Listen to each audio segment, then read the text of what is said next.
Good evening and welcome to the Varsity Sports Show. My name is Devin Blankenship. Joined with me on tonight's broadcast is Jesse Davis. We'll be bringing you Desert Mountain High School versus Chaparral High School. Jesse, big matchup here tonight. Some expectations? Yeah, well, for Desert Mountain, they're 6-1 coming into this game, averaging over 39 points on offense. They have essentially steamrolled every opponent they've faced. They're ranked 5th in the 5A division, so look for them to come out, especially in front of this home crowd, and put on a show tonight. Yeah, Desert Mountain has an insane offense. I had the pleasure of broadcasting one of their games earlier in the season. They have running backs Ryan Craddy and Easton Connor. I like to think of those guys as like the high school equivalent to Jameer Gibbs and David Montgomery. You know, Sonic and Knuckles, those two are just absolutely phenomenal. As far as Chaparral High School, they're coming off of a tough loss. Do you have any expectations for Chaparral how to come out of here with a win?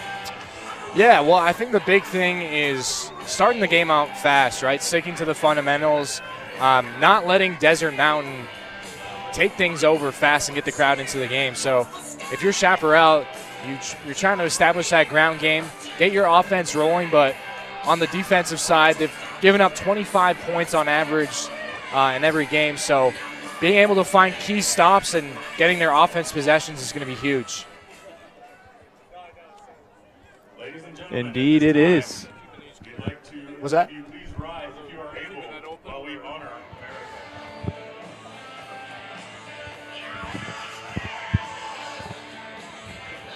Tomasa Perez was our field correspondent before tonight's game. She had an opportunity to catch up with the head coaches, and we're going to bring those interviews to you here shortly.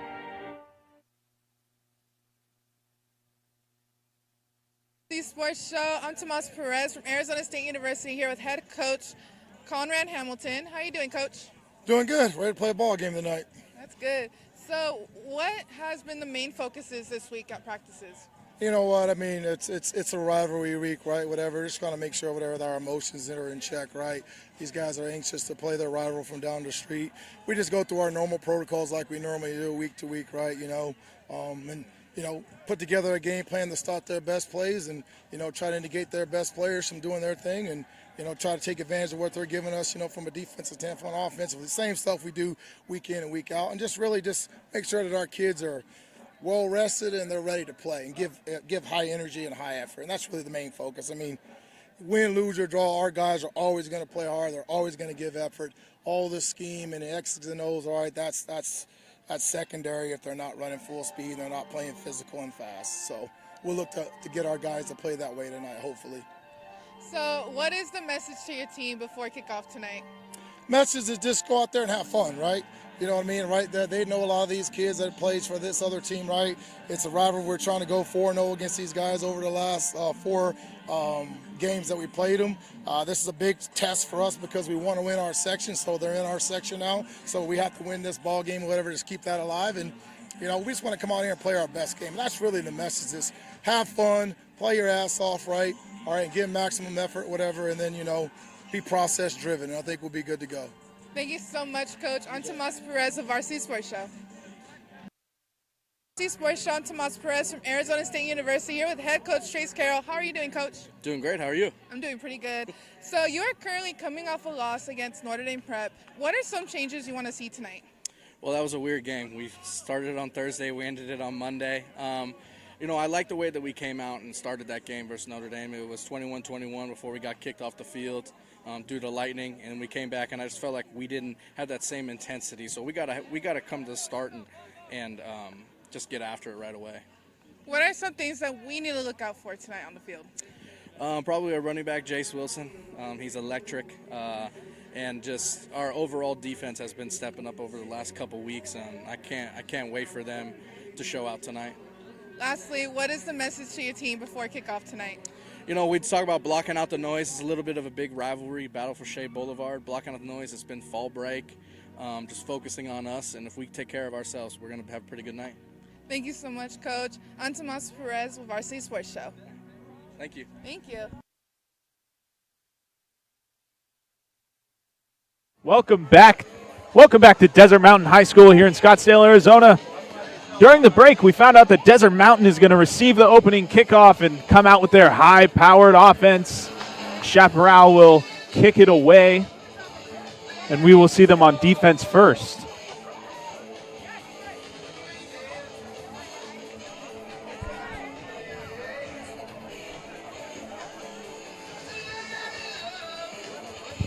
Back deep to receive the opening kick for the Wolves will be number 5, Ryan McDonough, and number 8, Easton Connor. Two of the highly touted playmakers for this Mountain Wolves team.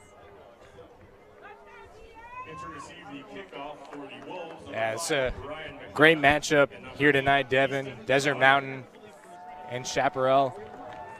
As we get set for opening kickoff. Kicking off for the Firebirds.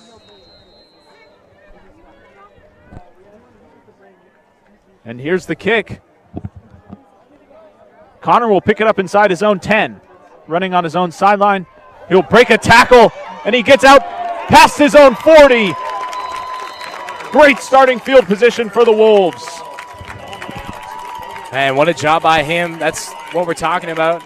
Starting the game off strong and a big return. Gets their offense up past the 40-yard line.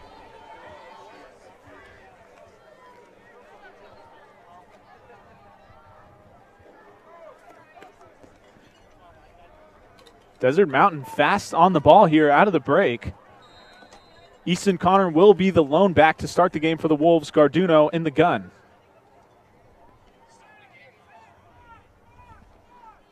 Garduno is going to give to Connor running left. Makes a move towards the outside. He'll be brought down after a gain of about 5. Some key players for Desert Mountain. Running back Ryan Craddy averaging 37 yards on the ground. And Easton Connor leading the team with 9 total touchdowns. So watch for those guys to be a factor on defense. General Solomon with 4.9, averaging basically 5 tackles a game. He's going to be a big factor for them on defense. The Wolves on 2nd and 5. Garduno will give again to Connor running left. Makes a move towards the middle, and he's got enough for the first down. The Mountains will move the chains. Easton Connor going to work, finding that opening in the middle, moving the chains for Desert Mountain. Good early first down for them. So they're already in Chaparral territory.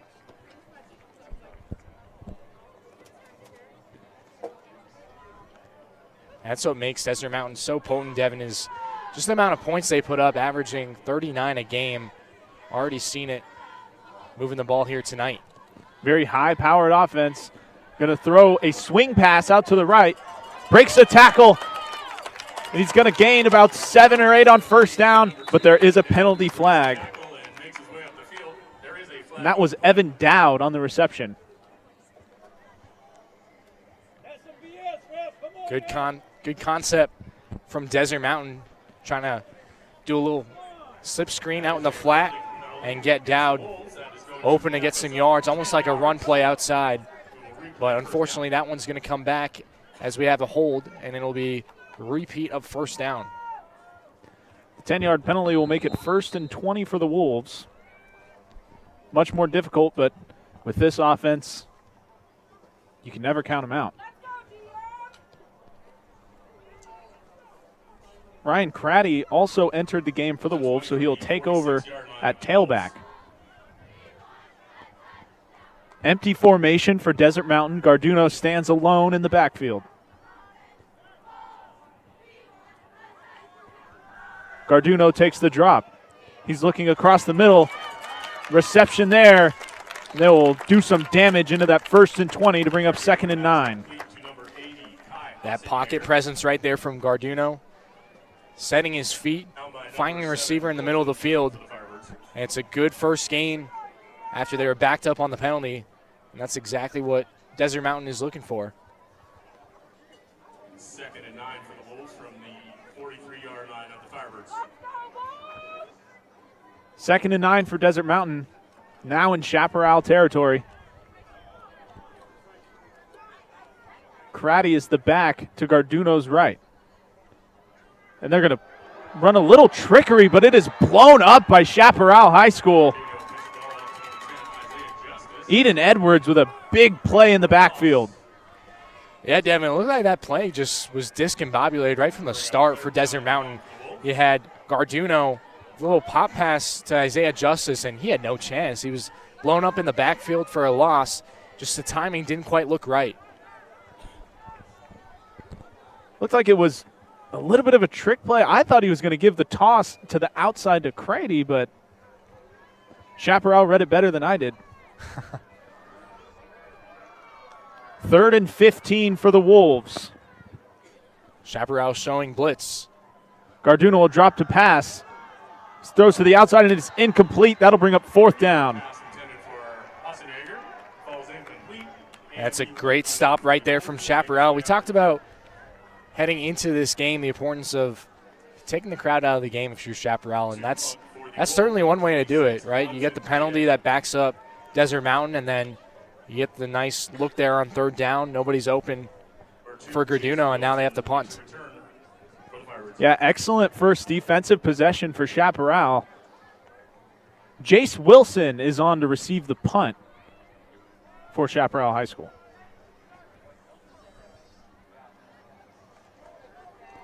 Gets the punt away. Takes a bounce, a friendly Chaparral bounce, and the Wolves are going to end the play at around the 21-yard line. Where the Firebirds will take over. 1st and 10. The Desert Mountain Wolves would like to thank our Gold Snack Bar sponsors, Goldie's Neighborhood Sports. Well, for Chaparral, Jace Wilson, running back, is one of their big-time playmakers. Wilson, of course, 81 carries on the season for 325 yards and 3 touchdowns. He's going to be the main featured back, but he can also do it receiving as well.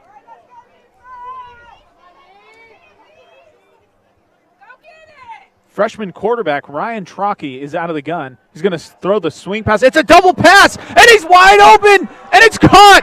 Sideline at the 20. 10, touchdown, Chaparral High School. Double pass on the opening play. What a play for the Firebirds to get on the board first.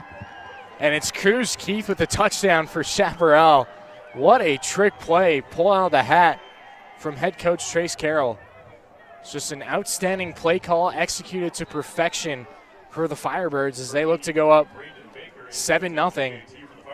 And I mean, Devin, that's kind of one of those plays that you see in the college and NFL all the time that's usually in the middle of the game or towards the end of the game. Well, Chaparral, they try to pull it out on first play. Yeah, the very first play of the game. And you were talking about Jace Wilson before, about how he is like the main weapon on their offense. And then he comes out, and on the first play, he actually throws a touchdown pass.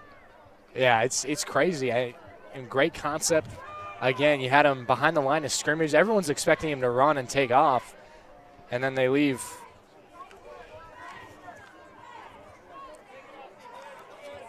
They leave Keith wide open on the sideline. McDonough and Connor are back to receive another kick return after the Chaparral touchdown.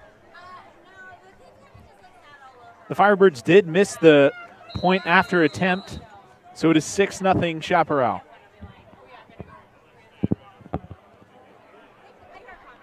Deep kick in the end zone, and that will be a touchback.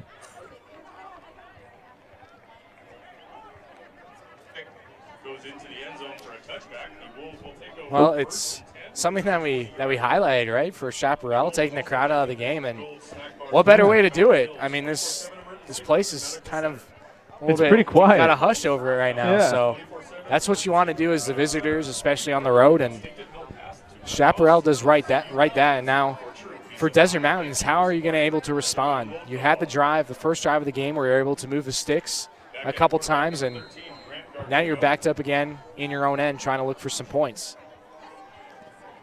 Garduno sends a man in motion. Here's the snap. He's going to hand off to Connor running left. Makes a move and gets a first down. Lowers his shoulder for a gain of 15. That is some tough running there from Easton Connor. Running through a defender. And if the holes are going to be that big, they're going to do that every time. I mean, bouncing off defenders in the second level, and Connor scampers for a first. I told you, he's knuckles. Lowering his shoulders there. Crady came in the game for Connor after the big game.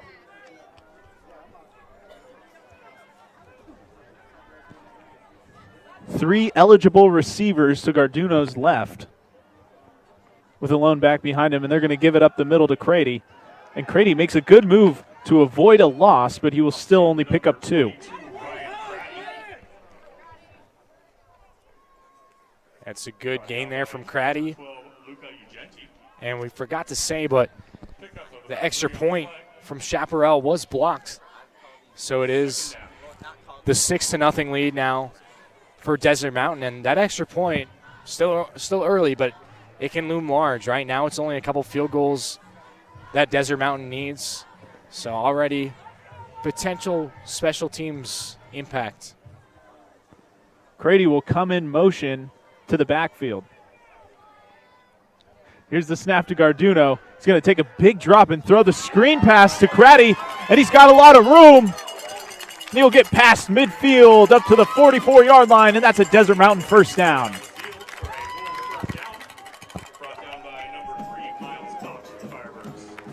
Yeah, that was, looked like it was actually Max Mangini, the tight end. Good call there. Max McGeeney, the tight end, with the massive gain for the Wolves. Or I'm sorry, my apologies. That was indeed Crady. Oh, it was? I thought I saw the My 22. apologies. 4 receivers now to the left side of the line of scrimmage for the Wolves, but they're going to give it to Connor, who makes a great move in the backfield to avoid a tackler and pick up 9. Yeah, Easton Connor, a guy who plays both ways, a running back, but also a linebacker. And this is how you gain that time of possession, right? You start to put a drive together, take off some time, and get the momentum back in your favor. There's no panic right now if you're Desert Mountain.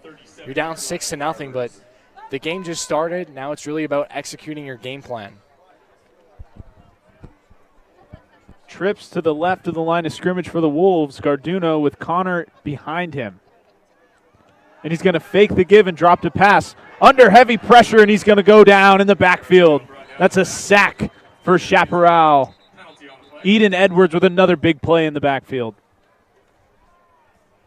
Yeah, Edwards was all over that, taking down Garduno, and that's a big-time play right there for Chaparral, putting Desert Mountains behind the chains. There was a penalty flag thrown on the previous play, but that was a false start against Desert Mountain, and it was declined.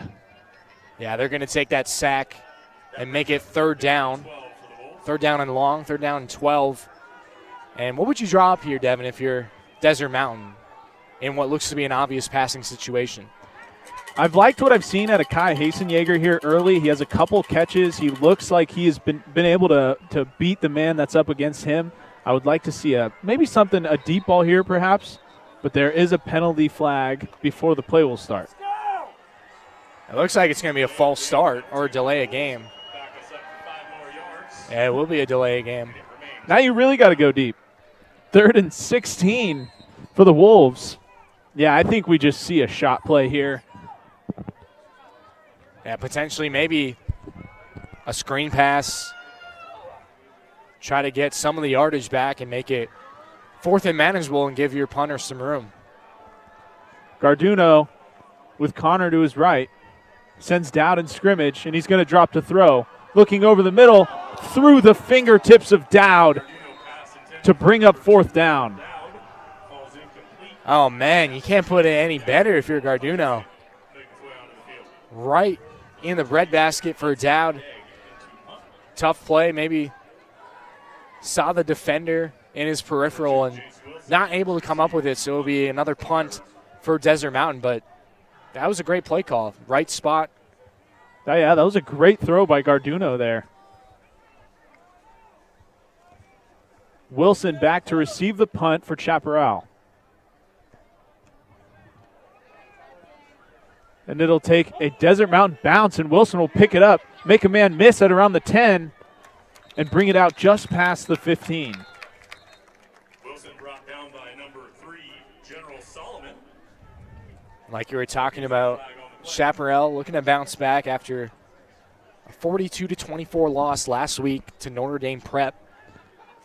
And it's really coming down to the wire here in the season, right? 3 weeks left, 2 weeks after tonight.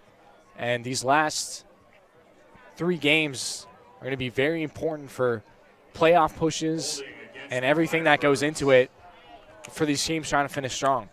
And for Desert Mountain as well. In the recent Arizona Prep rankings, Desert Mountain was actually the 5th ranked team in all of 5A. Huge for them to try to win out, try to get an even better seed, play a couple playoff games at home. So like you said, a lot riding on these last few weeks. Well, and the good thing for Desert Mountain is they play not only tonight but next week. They'll be right back here at Desert Mountain High School. So 2 of their last 3 games at home. Always nice to strike a balance there as they'll finish on the road against Notre Dame Prep on October 31st. Trocchi is in the gun. He's going to hand off to Wilson, who's met by a host of defenders at the line of scrimmage. Christian McComber on the stop of Jace Wilson. So there was a penalty despite Wilson making a few moves on the punt return and getting past the 15. They're actually around the 6-yard line instead.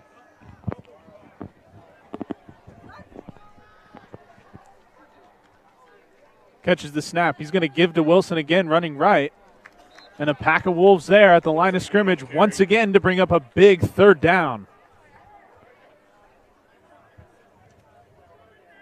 And Wilson, fun fact for Chaparral, he's their leading receiver. So not only can he do it on the ground, but through the air as well. He's got 405 receiving yards on 24 receptions and 5 touchdowns through the air. So what you talk is that, about 7 total touchdowns for Wilson? Yeah. Wow. Big time player for them. The freshman quarterback on 3rd and 11 is in the gun. Man coming across the line. Mantled there by General Solomon with a huge hit, but a flag comes out at the end of the play. Yeah, that's probably fans don't like it, but good play by Solomon, diagnosing that little swing pass out to the short side, and he's all over it. And those are the ones that, as a defender, where you dream of. A guy coming in the flat, not really looking upfield, and you're already there as soon as he turns. So that is going to move the chains for Chaparral. As you said, it was a personal foul for taunting against Desert Mountain. And those are ones where it's tough, right? Like, you make the play, just try to get off to the sideline instead of maybe celebrating a little bit. The great play ends up hurting you because of your decisions after the whistle. Chaparral's freshman quarterback stands alone in the gun. And he's going to throw the screen pass. And once again, Desert Mountain blows it up in the backfield. Yeah, we're really seeing the aggression from Desert Mountain right now. All the corners are pushed up. The front seven's locked in. And until Chaparral tries for another deep shot, I think they're going to be pressing the line of scrimmage. And I don't know if you saw that pre-play action, but Easton Connor actually came barreling through the middle of the offensive line on a blitz.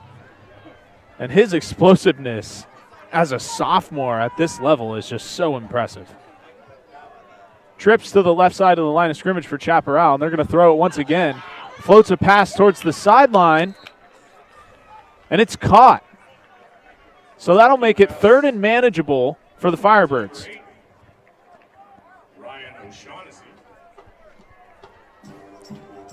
Yeah, what a job. What a job by O'Shaughnessy, keeping his feet in bounds. A tight sideline catch, but he Tony toe taps it, and it's good for a first down. Yeah, Right now, great it's actually catch there. 3rd and 5. Can Desert Mountain's defense get off the field here and force a punt?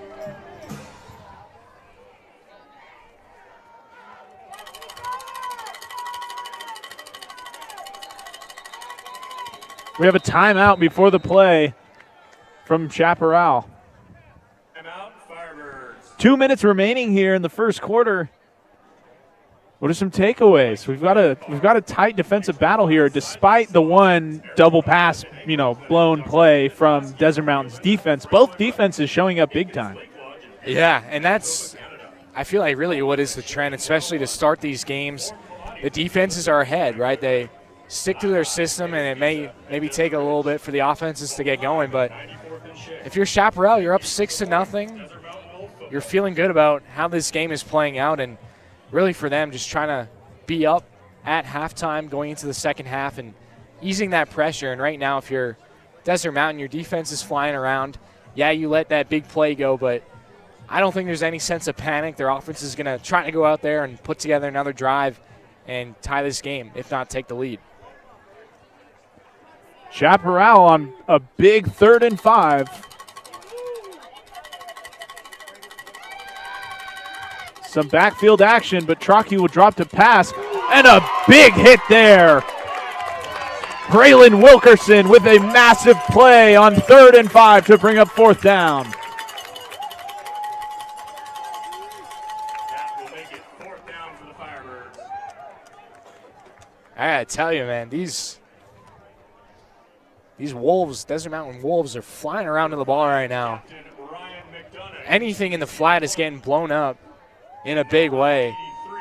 The receiver had no chance on that. Yeah, Desert Mountain has a very talented secondary.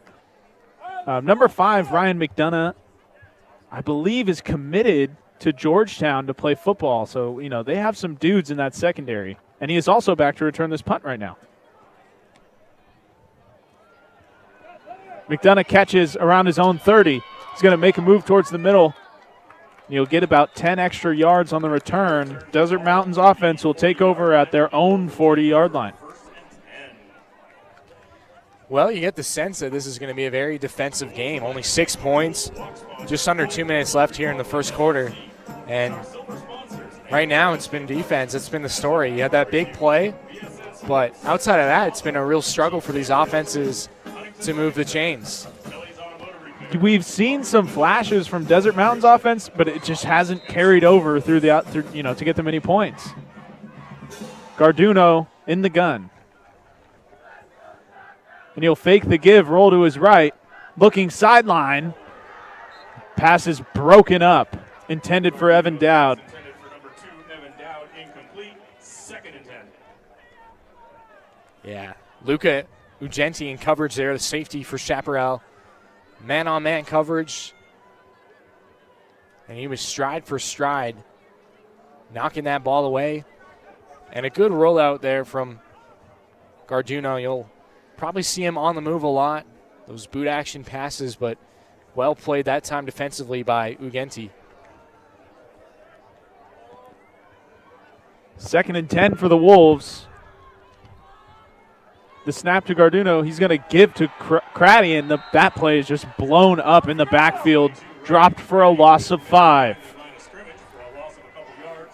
Now it's Chaparral's turn to get in the backfield and go to work, as that's going to be another loss for Desert Mountain and bringing up 3rd and super long. Yeah, 3rd and 13 for the Wolves, which at this point in the ball game, they're kind of used to. 3rd and 13 here. Trips formation to the right of the line of scrimmage for the Wolves with Garduno in the gun. He'll send the 4th receiver to the right. He's going to step up in the pocket. He's going to pull it down and run. He's dropped after just a gain of a few, and I think the ball came loose there at the end. Sure looked like it. It was close. You can see the Chaparral sideline pleading, saying it was a fumble, but I think he was down So it will be 4th down for Desert Mountain. Receive the punt, number 2, Jace Wilson for the Firebirds. The Wolves punt unit on for the 3rd time tonight. Already here in the first quarter, Jace Wilson back deep to receive. Wilson will catch it, and the ball came loose there. Wilson dropped it, and it's on the ground, picked up by the Wolves. Inside the 10, touchdown, Desert Mountain. Another obscure score here in the first quarter. This time it's for the Wolves. General Solomon with the touchdown as Desert Mountain goes up 12-0. And it's a scoop and score and a special teams blunder for Chaparral as that ball hit the return man. And Desert Mountain was all over it. 6 quick points. That'll be a tie game. And as you said after the PAT was missed, that special teams is not something you can fall asleep on. One blunder, and it could mean a lot.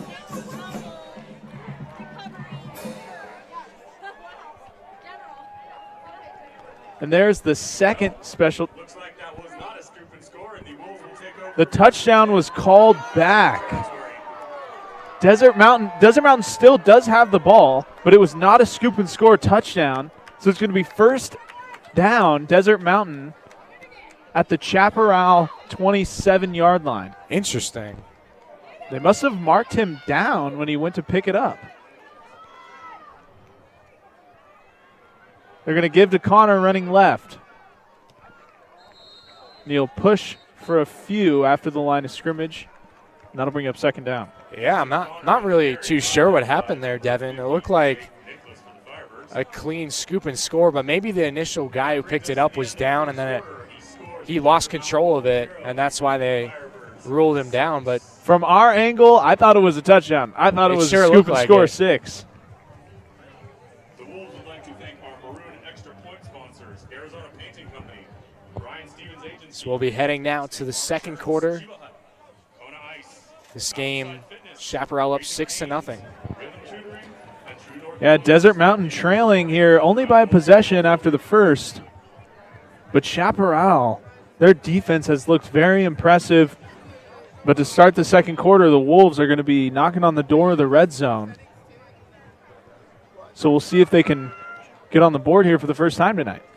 Please remember to head over to the snack bar where you can get Chick-fil-A sandwiches and nuggets, Rosati's Pizza, Coke, Diet Coke, Sprite and Dr. Pepper, bottled water, sports drinks, an assortment of candy, chips, and popcorn, ice cream, and nachos. Check out one of our available meal deals. Well, so now, Devin, if you're Desert Mountain Wolves football program. Desert Mountain, you have the ball Visit our food trucks, Bachelor Pad, barbecue, placed on burgers, fries, and chicken looks to be the tenders. 27-yard line. Selling shaved ice. How are you trying to attack this Chaparral defense? You trying to stick with the run game or maybe air it out here as you head towards the red zone? Things have looked pretty bleak for Desert Mountain through the air. They have 2 very talented running backs. I don't know why they don't just hammer the football here. But that's just my opinion. I'm no head coach, but that's what I would do. Garduno in the gun sends a man in motion. He'll catch the snap and give to Connor up the middle, and he'll push forward Easton Connor on the carry, brought for down maybe a gain of 1. deep for the Firebirds. Jake Nicholas. Yeah, Jake Nicholas Up third. shedding that block in the interior for Chaparral, quickly putting an end to that run for Connor, as it'll be a gain of half a yard. Yeah, 3rd down and 9 here for the Wolves. 2 receivers to each side, but Dowd comes across the line of scrimmage. And it's a screen pass to Connor that is absolutely blown up. Again, Eden Edwards with a massive play in the backfield for the Firebirds. Well, really, it looked like a protection issue there. Garduno had no time and space in the pocket. Edwards looked like he breached through, and then there was really no play for Garduno. Tried the quick screen, but the pressure was too much. Connor Olson snapping. Cohen Bradley is going to trot onto the field to attempt a 36-yarder. Here's the snap. The kick is up. And it's good. So Desert Mountain gets on the board with a field goal to make it a 6-3 ball game.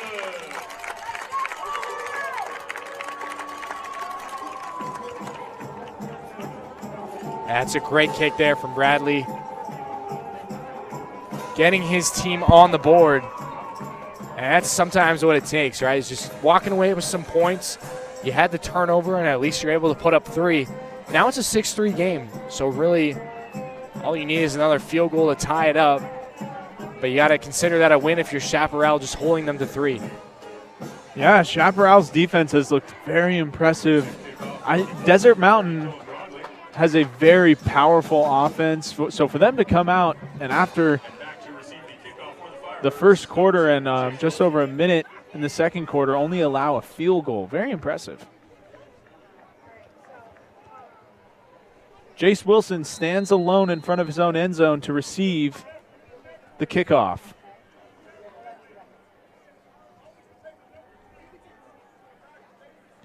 And here's the kick from Bradley, received by Wilson.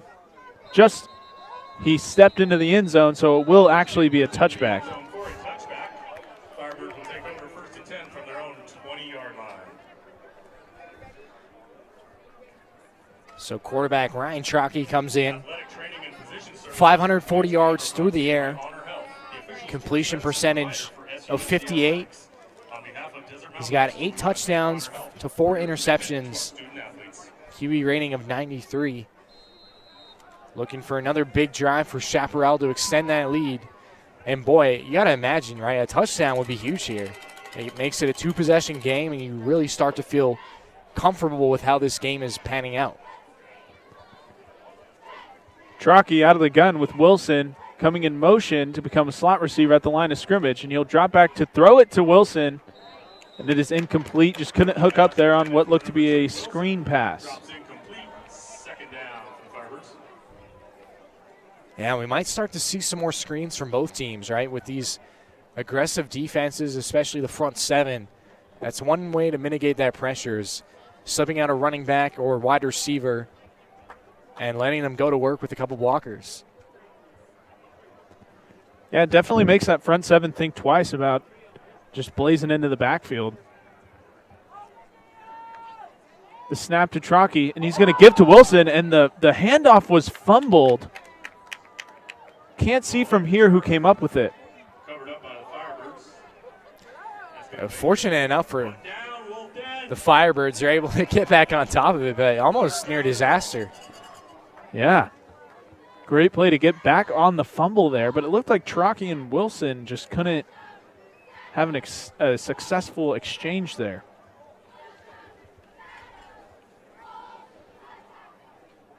Third down and 12 now for Chaparral. Yeah, we'll see if Trockey tries to find something deep, maybe over the middle or a nice little corner. Desert Mountain showing man coverage, press man coverage at that. I gotta say, this is now the 5th or 6th time combined that we've had a stoppage before the play has been snapped, as it'll be a timeout for Chaparral. They'll look to talk things over, miss this long 3rd and 12 on their own 18. It's a big point in the game, right? If they're able to convert this and turn this into a drive, you're feeling pretty decent about the spot. Yeah, if Chaparral can use up as much clock as possible here, because Desert Mountain did receive the opening kick, so Chaparral they will receive after half. So if you can take off 7 minutes off the clock, get possibly a 2-for-1, your defense is playing extremely well. It's a very pivotal play here in the game for Chaparral.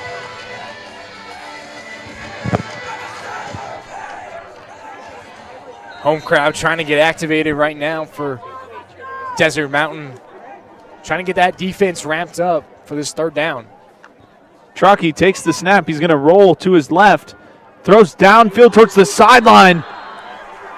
What a throw by Chalky, and it was caught for a Chaparral first down. Number 81. I mean, are you kidding me? What a connection there First down. for Chaparral on the sideline. We've seen a couple sideline catches. That time, it was Daniel Morales. 32-yard line. First and 10 Fibers. Chalky is a 6'3" freshman who's already making great throws on the run like that. It's going to be fun to see this young man develop. Man in motion for Chaparral. The snap to Chalky. He's going to give to Wilson up the middle. Makes a move to the right. It'll only pick up about 3 to make it 2nd and 7. Number 15, Christian McComber for the Wolves. Pick up a couple yards on the play. Haven't really seen a lot of holes being opened up from either of these offensive lines. It's been a struggle, right? Defense has been pretty stout so far, especially along the line of scrimmage. There's not a lot of room for these defenders to be displaced. Yeah, both defenses showing up big time here tonight.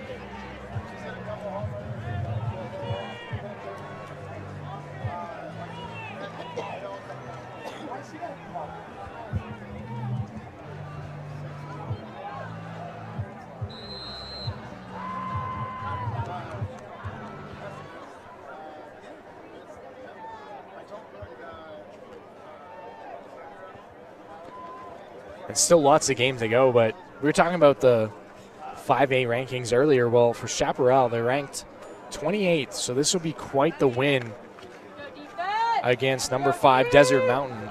Yeah, if they can pull it off. Especially on the road, too. They're going to throw a quick screen pass that is shut down immediately by the Wolves. Ryan O'Shaughnessy on the reception there. General Solomon.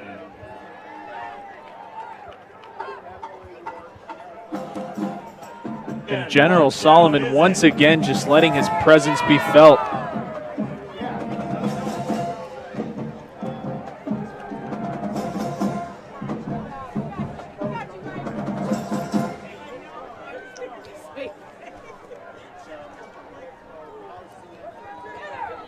Third down and 7 for the Firebirds. Chalky's going to take the snap and throw the screen pass to Wilson. And Easton Connor, as soon as Wilson caught it, was there to stop him to bring up a big 4th down.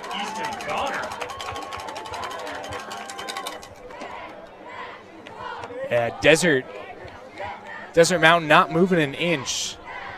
Only allowing 3 yards on those 3 plays. It'll be 4th and long now for Chaparral. And they'll send out the punting unit.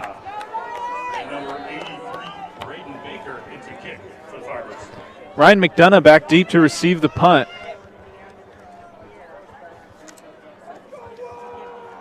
And he is dangerous back there. He's taken a few to the house this year already, but there's a penalty marker down before the snap. I think it's going to be a false start on Chaparral. That's what it looks like. No, they're actually going to move up. I'm not sure what the call was there. Unless they are offside, maybe lined up in the neutral zone. That's the only thing I can think of. But either way, it'll still be 4th down. This time, only 4th and 2. Makes it a little bit harder for McDonough, who will catch the punt at his own 20. He'll make a move to the far side of the field towards the sideline. And a big return there from McDonough of about 22 to make it up to the 42-yard line. And you almost won it there for Chaparral. You are in your own end, but 4th and 2, it's probably too early to gamble, but maybe head coach Trace Carroll was certainly thinking about the potential of a fake punt. Right around midfield, too. I mean, I wouldn't be mad at the call. But Desert Mountain will take over at their own 42-yard line.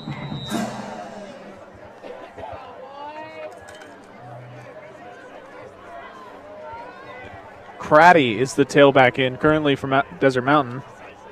Garduno's in the gun. He's going to give to Craddy running right, who's got a lot of momentum and picks up a strong 8 on that first down. I think this one's coming back, Devin. It's going to be a hold on one of the receivers. And Desert Mountain's going to make their way back, but good run from Craddy. Unfortunately, he gets wiped out, but he's been doing that all season, finding the holes in defenses. That's going to make it 1st and 20 for Desert Mountain. The fans getting a little bit restless here at Desert Mountain High School. Couple penalties that haven't gone their way. See if they end up being costly ones, but ones like those are just momentum killers when you get a positive first down play. Garduno catches the snap and drops the throw off the fingertips of his intended target, Kai Hasenjager, nearly picked off there. Garduno getting lucky with that one. Very easily could have been picked. 4 or 5 defenders in the area, and luckily it drops right in front of all of them. But Desert Mountain avoiding the turnover. For Grant Garduno, though, that's the second ball that we've seen dropped by his receivers that he threw it where no one else could catch it. Great throw there from Grant Garduno.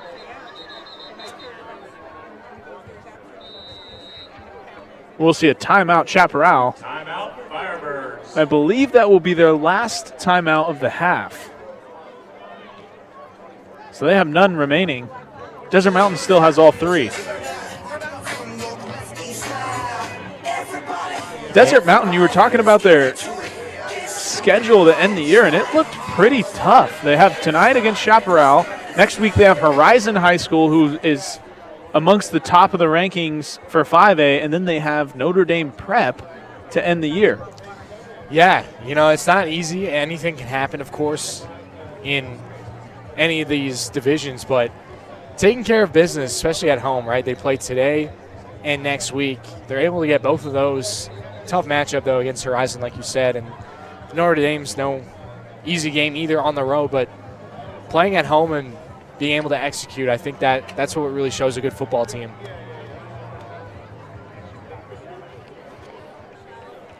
Second and 20 now for Desert Mountain. Connor is the back to Garduno's left. He's going to drop back to throw. Forced to step up in the pocket under heavy duress. He's going to roll to his right and get it off somehow. Caught by Hasenjager around the line of scrimmage. I believe he'll stay there.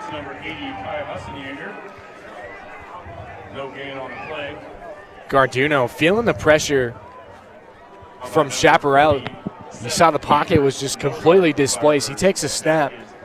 Already a couple defenders in his face. His O-lineman practically on top of him, and he's able to escape.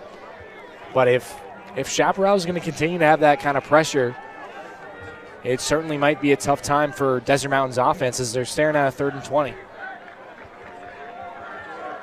Senior defensive end for Chaparral, Eden Edwards, has been all up in the Desert Mountain backfield here in this first half. 3rd and 20 for Desert Mountain as Garduno's going to drop the throw, and he'll float one for Connor. And there's 3 Firebird defenders there to meet him. Yeah, it's led by Luke Lang, the Mike linebacker for Chaparral, in there for a tackle for loss. It'll drop 4th down. And there's just no space to operate. I mean, these guys are getting the ball. You look upfield and there's a defender right on you. There's only so much you can do. Chaparral's defense has looked very impressive so far tonight.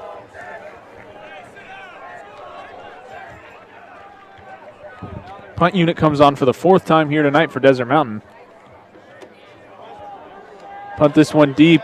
Jace Wilson is going to let it drop over his head. The Wolves will down it at the Firebird 23. One thing that's been interesting I've just noticed on special teams is we've seen now 2 or 3 times where the returner isn't behind where the ball is kicked. And special teams wise, you always want to be able to run up and have a chance to catch it instead of the ball going over your head, because that's what happened to Desert Mountain, right? That's where that turnover came from, is right. The ball touched one of their players as he was running behind. So Right. As a return man, you want to be able to move forward. It's a lot easier than going back. Yeah, and you can gain some momentum too. Maybe the punter's legs are surprising them a little bit. I don't know. So the Firebirds will take over at their own 23-yard line.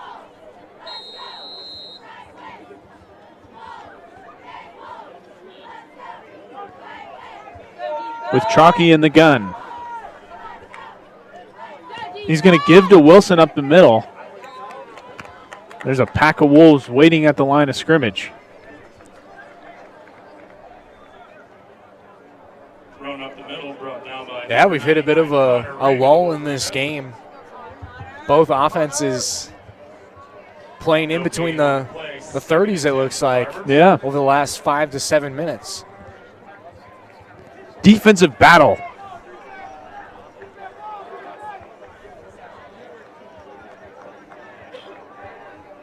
Chaparral goes empty with 4 receivers. They're going to fake the screen and then end up dumping it off to the screen.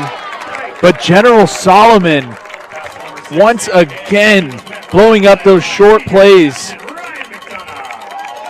in the backfield. Loss of a yard on the play. Bring up 3rd and 11 for the Firebirds. And Wolfden, what down is it?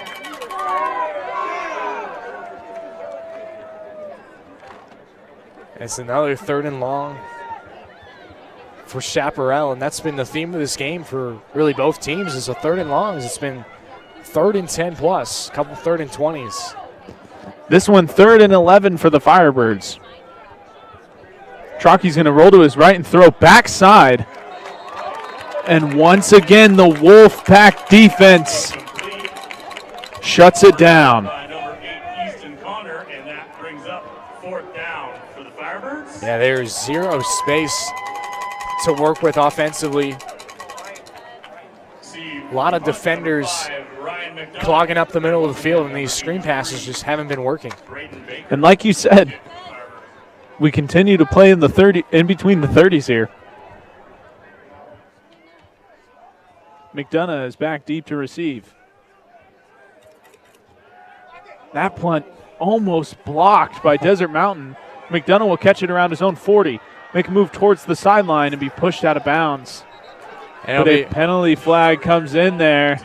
Yeah, it'll be a block in the back for sure. That one, A little obvious. yeah, tough one. I mean, guys running up the sideline, it's hard, right? You want to be able to give your guy a chance to find the edge, but, I mean, he'll use his speed either way, so trying to pull up, I know it's a tough thing to do. They'll probably see it in the film room. So Desert Mountain is going to take over on offense here with 3 minutes and 35 seconds remaining, down a field goal. What do you think the game plan is here to end the first half? Take as much clock as possible and, put a touchdown on the board, or? I'd like to see them take a shot. We haven't really seen the aerial attack right now for Desert Mountain. It's been a lot of Connor, a lot of Craddy, and, of course, those two are the biggest playmakers, but I think right now you need to find something deep down the field, a large chunk play to get your offense in rhythm. Sometimes running the football, you get in a little jam where things aren't opening up, and back-to-back punts, they need to attack deep down the field. I like that. Because, it has, like you said earlier, it's became kind of a lull for both offenses, so a shot down the field here might be like a breath of fresh air. There is trips to the left of the line of scrimmage for the Wolves as Dowd comes in motion, and they will fake the give, and Garduno is going to keep it himself and pick up 11 for a first down on first down. That's just such a great job there from Garduno, recognizing he has a little bit of space with a couple of his teammates in front of him to take it for a first down. And, well, after that play, maybe you do stick to the ground game. Yeah. Over 3 minutes left. Like you said, Devin, they're only down by 3. Trying to just ease this drive up and not feel like you're too rushed. Garduno was showing off the wheels there. Give to Connor. Running left, moves towards the sideline. He's going to make a man miss. He's got a first down and more. He'll be brought down around the 36-yard line. And that's another first down on first down for Desert Mountain. Easton Connor just punishing defenders en route to another hard-earned run. That's one of the big plays that you're looking for. This is probably his best run of the night. Comes in with 9 total touchdowns for Desert Mountain, so we'll probably see a lot of him as they edge towards the red zone. That might have been the best run period we've seen all night. That was a great run there from Connor. Definitely. Snap to Garduno. He's going to fake the give and roll right, and he's looking towards the sideline. Wide open catch. Brought out of bounds at the 10-yard line. Isaiah Justice with a huge catch. That's what I'm talking about right there. You air it out. Defenders, both of them cover the deep route, and Justice is able to head over on a little cross to the sidelines, and he's wide open, and Garduno is able to find him for a big first down. Another great throw from Grant Garduno. He's impressed me so far tonight. Well, and that's really, I think, what they were waiting for is a couple deep crossing routes, stretch out the defense, and find the open man. Now they're at the 10-yard line. Under 2 minutes remaining here in the first half. They're going to fake the pitch, and Garduno is going to keep it himself and walk into the end zone untouched. Touchdown, Wolves.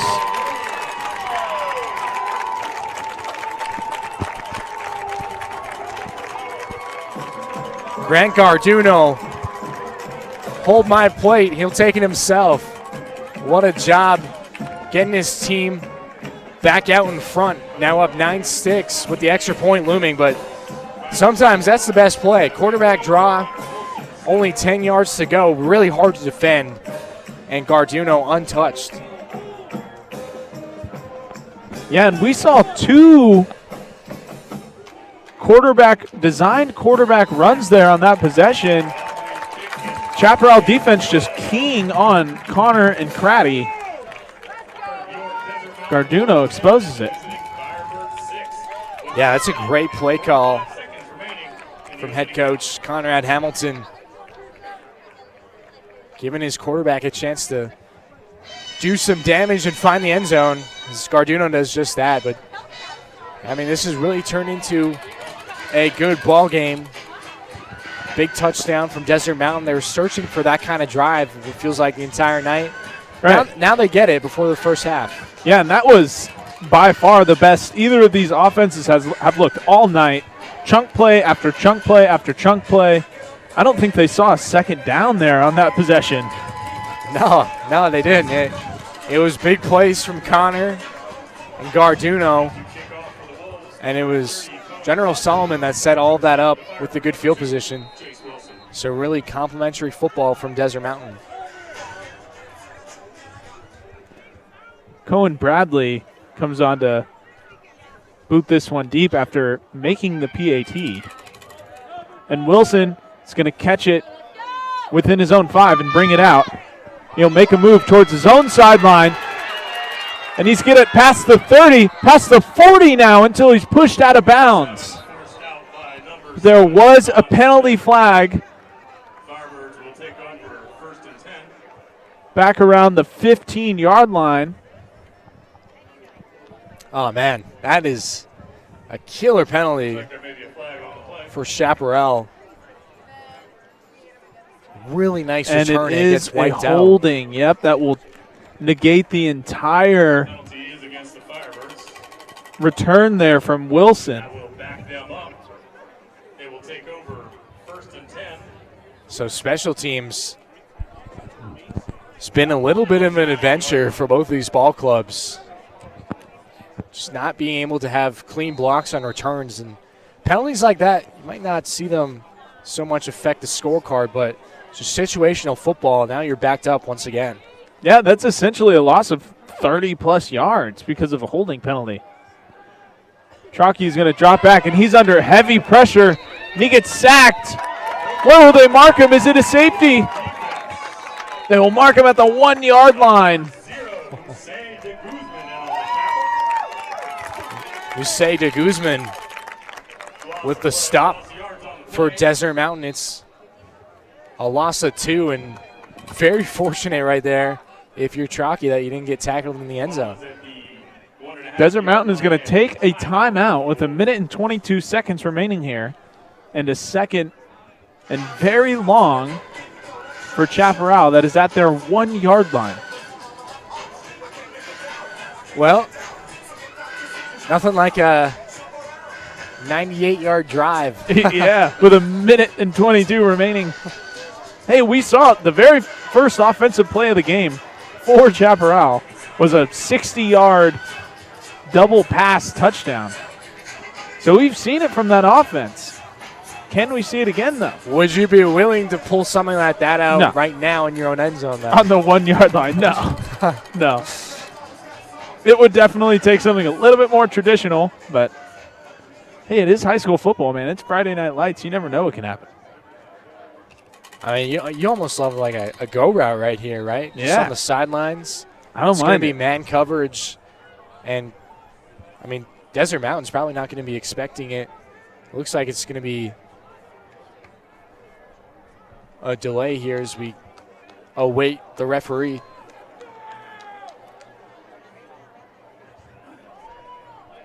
Not really sure. Oh, they reset the game clock. So they added 3 seconds, and that'll make it 1:25 remaining instead of 1:22. Yeah, sometimes I wish we had the mics. We could hear what The was ref going on. mics. Yeah. 2nd and 16 at Chaparral's own 1 yard line, and they're just going to give it up the middle to Wilson, and he'll fight for a few yards. And Desert Mountain's going to use another timeout. Yeah, heads up play there from Coach Hamilton, trying to get the ball back and put in some more work before the second quarter is up. And what better way to do it? You have your opponent backed up in Chaparral, and they're awaiting a third down and very long. Yeah, even just bringing up 4th down and forcing them to punt the ball could be huge, because we've seen a few mishaps from Chaparral on special teams. Putting the pressure on, making them punt out of their own end zone. Right. Very smart. Well, and it's funny you say that because it puts a lot of pressure on your punter in your own end zone, right? You're trying to make a big kick and give your coverage team time to get down and make the tackle, but we've seen a couple times now where borderline the kick has been blocked. Yeah. So assignments are going to be very crucial, blocking it up nicely to give your punter a chance. And it's 3rd and 15 now from the 4 yard line of Chaparral. And they're not going to give it. They're going to drop back to pass. Truckee looking over the middle, and it's caught! Jax Breslow with a huge catch there. All the way up to the 32-yard line. Holy smokes. What a play there from Chaparral. On the edge of their own goal line, able to connect for over 30 yards. Desert Mountain takes their last time out of the half. What a play by Jax Breslow. And that was a phenomenal throw by the young freshman quarterback, Ryan Trockey, to give them some breathing room. And I assume they just run the clock out from this point. They might. Neither team has a timeout. We could see some up-tempo, some shot plays. I would take a shot. I mean, that play right there, like you said to Breslow, over the middle of the field. I mean, if he's hit a yard more in stride, that could be a house call. So it's definitely in the back pocket if you're Chaparral. My apologies. That was Jace Wilson on the reception. That was not Jax Breslow. My apologies. So they are going to go for it. A shot down the sideline. And it's over everybody's head, and it'll be incomplete. But there was a penalty marker in the backfield. Yeah, we're going to get a holding call on Chaparral. You saw linebacker Easton Connor motion over to the sideline saying, hey, this one's going to be called back. Everyone's going to walk 10 yards back. And that'll make it now 1st and 20 for Chaparral. And with that, I think, Devin, the mindset changes from maybe looking at airing the ball out to just trying to run the clock out because now it's 1st and 20. You're backed up, just trying to get out of the first half. They are going to receive the kick to open up the second half, and they will hand it up the middle to Wilson. And Wilson broke a few tackles there, somehow came out of that pile and got to the sideline. Wow. After picking up a gain of 6. Might be one of the toughest 6-yard runs of the season for Wilson. Wilson on the carry. And they will just run the clock down here as we go under 40 seconds. No one in a hurry. 6 yards on the play. Yeah, I think both these teams very content right now with this game. Of course, Desert Mountain up 10-6. You got a 4-point lead. And on how the game started, I feel like you have to be pleased. Yes, there's stuff to clean up on both sides of the ball, but you're in a good spot. They're going to give it up the middle to Wilson again. And he'll fight for a couple. Pick up 2 there. And we're going to take it into halftime. Desert Mountain leads Chaparral 10-6 in a defensive battle of a first half.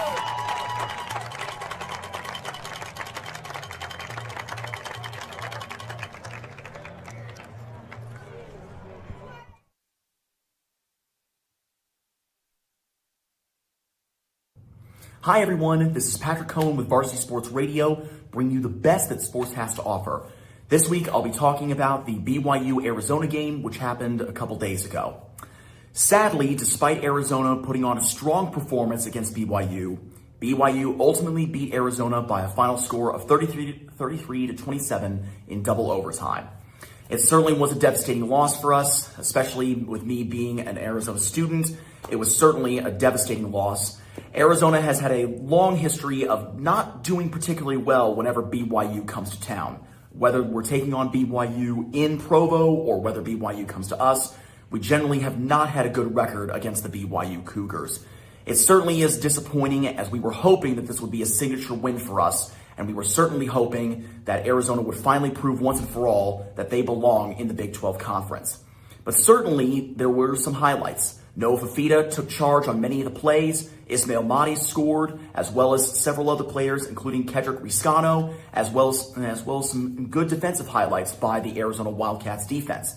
It certainly was a great game to watch. I certainly enjoyed every single moment of it. The environment was amazing, considering the fact that there was an hour-long rain delay in the middle. But still, despite everything that Arizona did, they still lost to BYU by a final score of 33-27. I am certainly hopeful that next week against Houston, that they will be able to bounce right back and hopefully improve the record to 5 wins. Thank you all so much for watching, and I hope to see you next time. Bienvenidos damas y caballeros al Viva Varsity Broadcast. Me llamo Dane Palmer y hoy vamos a hablar sobre algunos esquemas defensivos en el fútbol americano. Como en la ofensiva hay diferentes estilos, formaciones y estrategias para la defensiva.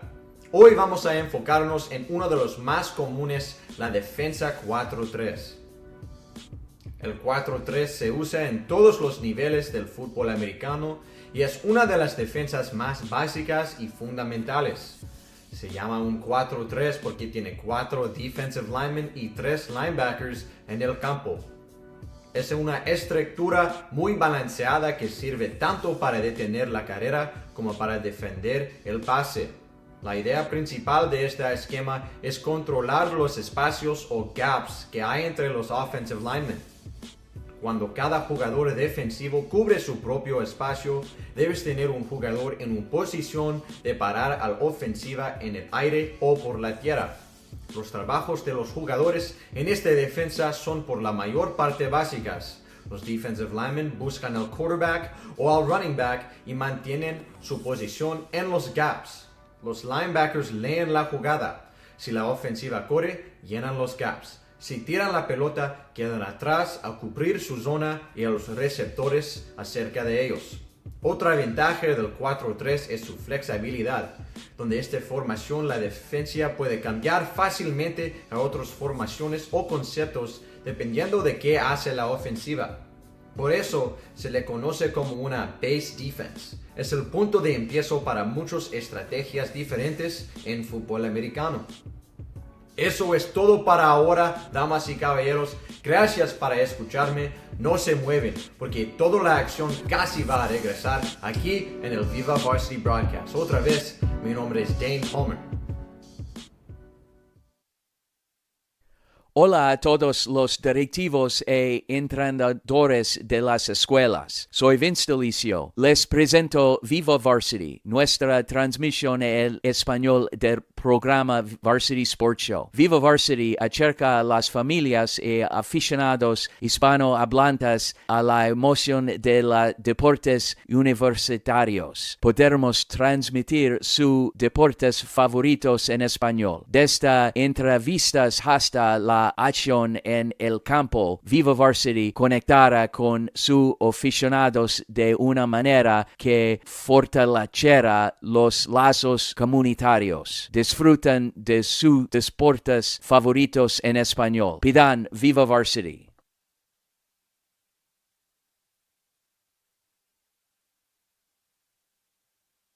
I am Manav Gupta, the Houston field correspondent with the Varsity Sports Show, and it's time to preview a critical Big 12 football matchup as the Arizona Wildcats, who are 4-2 with 1-2 conference record, travel to take on the 5-1 Houston Cougars in their homecoming game at 11 a.m. Central on FS1. UH has only lost to number 7 Texas Tech so far, and they've won their other 2 Big 12 games. Wildcats junior quarterback Noah Fifita received a lot of praise this week from Houston head coach Willie Fritz. They really have a dynamic running attack, so it's a different defense than we've seen so far this year. Different style. Offensively, there's some similarities, but it all starts with the quarterback. He's good out of the pocket, very accurate when he gets outside the pocket, and then he can run it. Fifita has over 1,500 yards passing and thrown 15 touchdowns, 4th most in the Big 12. Of course, the Arizona rushing attack has multiple backs, average over 5 yards, led by senior Ishmael Mahadi. Even for Arizona, it's going to be a challenge as Houston ranks a top 5 defense in the Big 12. The Cougars offense, on the other hand, they're going to be facing a tough Arizona defense, as the Wildcats have the best passing defense in the Big 12 and they're top 5 against the run. They also force the most interceptions and give up the fewest amount of sacks. So Cougars running back Dean Connors is someone to watch out for. He is 5th in the Big 12 in rushing. Houston's junior quarterback Connor Wigman, former 5-star quarterback, has completely changed the Houston offense. He has only 2 picks so far this year, 8 passing touchdowns, 5 rushing, but he'll have to use his weapons and wide receivers Stephon Johnson and Mari Thomas, as well as Tanner Koziel, who is one of the best tight ends in the game. This is going to be an exciting, close game here in Houston. Hello, folks. J.R. Lambright here, where Friday nights are filled with diesel and desperation. They're the fire, the homecoming moms, the sense that your town's fate rides on a spiral throw. But the path to glory, the one that ends in Arlington, is not a feeling. It's a formula. We talk about heart and grit, but when the non-district schedule ends and the district bell rings, everything becomes cold math. The University Interscholastic League, the rule makers, make it brutally simple. For every major class, from 2A all the way up to 5A, the district is a 4-team tournament. And that's where the math gets tricky. Once those 4 are decided, they split into 2 brackets, Division I and Division II, based on enrollment. The 2 biggest schools go to D1, the 2 smallest to D2. It's a system designed to give every school a fairer shot, creating 2 state champions for almost every class. So as the season nears its end, who's punching a ticket for 25? Look to the ones who compete for 2 top spots in their districts. You can practically book your hotel room now for Kilgore, a heavy hitter, expected to finish atop the 4A1 standings. Down south a bit, expect Woodville to contend for a top spot in 3A2, while West Sabine possesses strength to finish atop their division. The regular season is the audition. District play is when testing begins. Hi, I'm Carmen Liberto with the Varsity Sports Show, and today I'm featuring a swimmer whose dream to always come to the United States and to continue her swimming career has been here since the year of COVID-19 and has been thriving ever since. Her name is Maya Pekar, and she is currently a sophomore at Ottawa University, still experiencing her dream. Now Maya, how did you end up coming here since you are from Serbia? So I was born and raised in Serbia, and my dream was always to come to the US and swim here for college or just anywhere. And my dad found this program. It was like a high school that accepts international boarding students. And so I applied, and it was pre-COVID, like 2020, it just started. I applied and I wasn't sure if I want to get accepted, but I did, and I got a good scholarship for swimming. So I came here and I graduated high school from Georgia. How was it adjusting to kind of a really interesting part of life, especially during COVID? It was quite hard just coming here at 14 years old, leaving my parents to a whole new continent, new country, new people, everything was just so different. And then COVID being like at such peak at that year, people were like social distancing, nobody was really outside, people were quarantining, we were masked, like it was such a different time in the world. So it was quite hard in the beginning, it was strange. But it took me a while to adjust to everything, but once I kind of got into the system, the kind of life of, America, I got used to it, and I just love it now, so it's much easier. Yeah. And how does the swimming kind of compare from here than it does in Serbia? I feel like swimming here, coaches pay attention or just spend more time with their swimmers and really focus on their mental health, rather than in Serbia. It's just swimming and getting the best times and just being the fastest they can and winning all these places. But here, coaches and as well as everybody around them just focuses not only swimming, but I guess all athletes just focuses on also their mental health rather than just the sport. And that was Ottawa's sophomore Maya Pekar, proving that dedication in and out of the pool can make waves across the world. Once again, I'm Carmen Liberto, and stay tuned for more halftime coverage is coming up with the Varsity Sports Show. Hey, principals, coaches, and athletic directors, Vince DeLisio here. I want to tell you about an incredible resource for our high school sports season, Viva Varsity. Viva Varsity is the Spanish language broadcast that brings our community even closer to the action.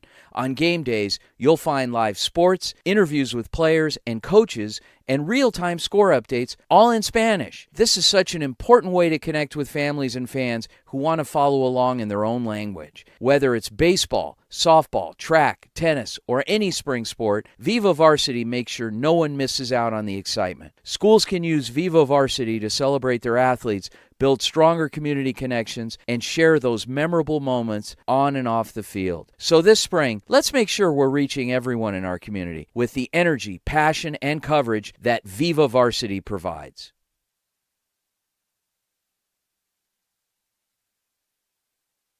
This is Reggie Wright reporting for Varsity Sports, and once again I'm back to give you the World Cup Roundup.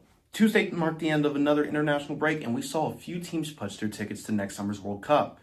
In this window, 3 different continents saw 10 countries qualify, with 7 African sides, 2 Asian sides, and a European side all securing spots. How did they do it? Let's find out. Starting in Africa, we saw a very chaotic ending to African qualifiers. Egypt qualified with the game to spare as they made easy work of Djibouti for a 3-0 win. The Pharaohs will be appearing in their 4th World Cup after missing out on the last edition in Qatar. Continuing with North African teams, Algeria also clinched a spot for next year with the game to spare after a 3-0 win against Somalia. The Fennec Foxes will make their first appearance in the World Cup since 2014. The Ivory Coast and South Africa will also see the World Cup after a long time after both teams picked up wins on the final day of the qualifiers. The Elephants will make their first appearance since 2014 as well. South Africa entered the final match day in 3rd place following a 3-point deduction, knowing that anything besides a win against Rwanda would mean elimination. But with fellow group hopefuls Benin and Nigeria breathing down their necks, Bafana remained calm and booked their place in the finals for the first time since hosting the tournament in 2010, condemning Nigeria to a playoff spot and Benin to elimination. Senegal and Ghana also cruised to qualification, picking up wins on the final day, and will be making consecutive appearances in the World Cup. And in the shock of the entirety of the qualifiers, Cape Verde, a nation of islands boasting a population the size of the city of Atlanta, clinched qualification for the first time ever, beating out the likes of Cameroon and Angola to do so. Now over in Asia, Qatar and Saudi Arabia booked their tickets to North America. 4 years on from hosting the 2022 tournament, Qatar returned to the world stage following a 2-1 win over the United Arab Emirates. Qatar will be looking to improve from the host tournament where they finished bottom of their group. And Saudi Arabia will also be making their third consecutive appearance in the World Cup after a goalless draw against Iraq was enough to see them qualify. And finally, in Europe, where 8 teams could have potentially qualified in this window, only 1 team was able to do so. That one team was England, who clinched the spot following a 5-0 thrashing of Latvia. That's all I have for this edition of the World Cup Roundup. Reporting for Varsity Sports, I'm Reggie Wright. Blessing Frazier reporting here for Varsity Sports, where I tell you about the first ever long jump in Times Square, a women's only track and field series. This event was organized by Athlos. This qualifying long jump event was held on October 9th, 2025 in Times Square, New York City. This took place right in front of major stores in Times Square, just like Sephora and Disney. And the Times Square portion was free to the public, first come, first serve. All the people who are running here, you guys are amazing, bro. We want to be just like you. Now, this event had star athletes such as Tara Davis Woodhall, an Olympic and world champion, and she took first place in this Times Square qualifying long jump with 6.81 meters. Jasmine Sawyers also came in second with 6.77 meters in qualifying, and Quenisha Burks qualified with a 6.38 meters.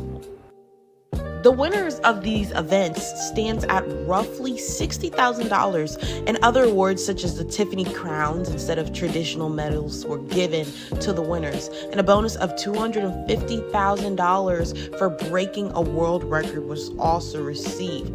However, it wasn't about the money. The purpose was to spotlight women's field events, which historically get less visibility, and also to bring athletics into high-traffic urban settings.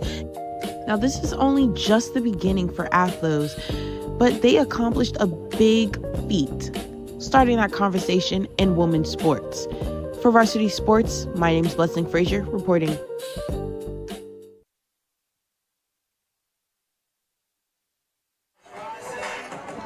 Welcome back here to Scottsdale, Arizona, where Desert Mountain is hosting Chaparral High School in a defensive battle.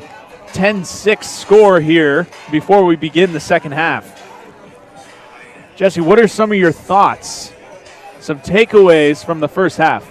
Yeah, well, for Desert Mountain, they got things going in that last drive. We saw Grant Garduno with the touchdown, the quarterback draw to get them back in the game and give them the lead. But really, I mean, defense has been the story, Devin. Both of these teams have really swarmed to the football. There hasn't been a lot of time and space. The screen passes haven't worked. And for the most part, the run game outside hasn't worked. It's been in between the tackles that these teams have been able to run the football somewhat a little bit to get these drives going. But for Desert Mountain, it's been Garduno, his ability to use his legs to extend plays. And then for Chaparral, just being able to get it into your playmakers' hands. Jace Wilson, the running back, we know what a featured back he is, but also other guys that we saw get involved. Breslow with a couple nice catches. And so really for them, it's trying to put together some more drives and get more points. The crazy thing, too, with it being such a low-scoring game, is we haven't seen, besides one turnover on a punt, we haven't really seen any turnovers so far to this point. It's just been punt after punt after punt after punt. Right, yeah, no, we definitely haven't. The only one that we had was the special teams blooper from Desert Mountain where Chaparral was able to pick it up. But you're right, it's been a lot of punting, a lot of third and long, specifically 3rd and 10 plus. And you just got to give credit to these defenses. They've come out to play. And so far, it's been a very defensive game. We'll see if that changes. I expect the ground game for both these teams to be prevalent in the second half. Now that time is of the essence, possessions are going to be really, really of the essence for these teams. Yeah, and as you said earlier, Desert Mountain had a great possession to end the second half. They just went what felt like 4 or 5 plays down the field to put up their first touchdown of the game. And I hope we can see some more of that out of Desert Mountain in the second half, because they do have a very explosive offense, and it is fun to watch. Yeah, they definitely do. And see if they get Connor and Craddy more involved. The 1-2 punch that you talked about. They'll look to lean on those guys to make an impact to finish out this game. And Chaparral will receive the kick to open up this second half, trailing 10-6. Got some M&M to pump up the crowd for the second half. We're fired up. Some lose yourself. I love it. I saw some of the students, the Desert Mountain students in the student section wearing Butcher the Birds shirt with a Firebird on the front. Pretty graphic stuff here. Might be an intense rivalry. Both these 5A teams trying to make a playoff push. Number 5, Desert Mountain, against number 28, Chaparral. Close game. Very much winner take all. And Bradley is going to kick it through the back of the end zone, so Chaparral will take over at the 20-yard line.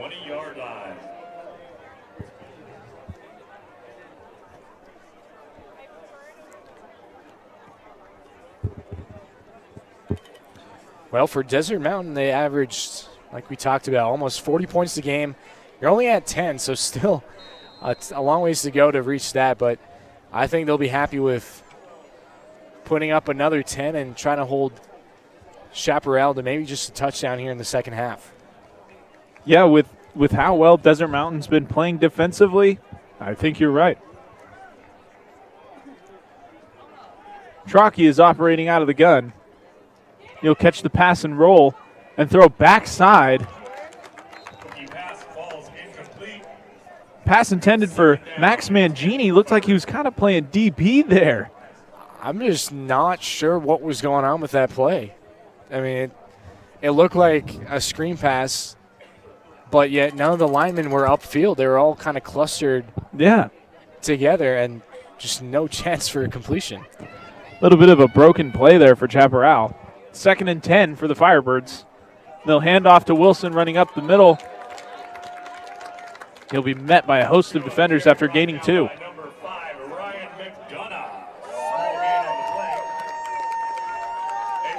And these yards have been hard to come by for both these offenses.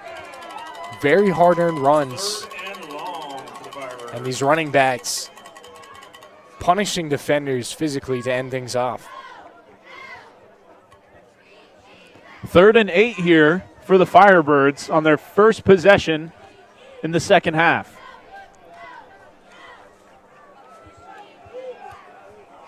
They will send trips to the right side of the line of scrimmage with Trockey out of the gun.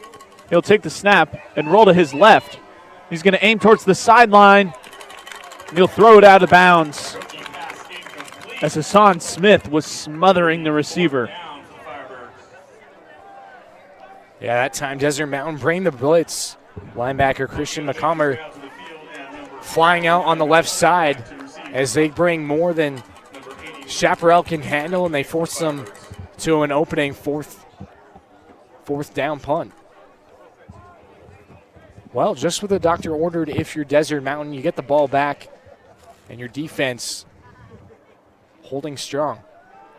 McDonough will receive the kick at his own 45 and make a move to the left.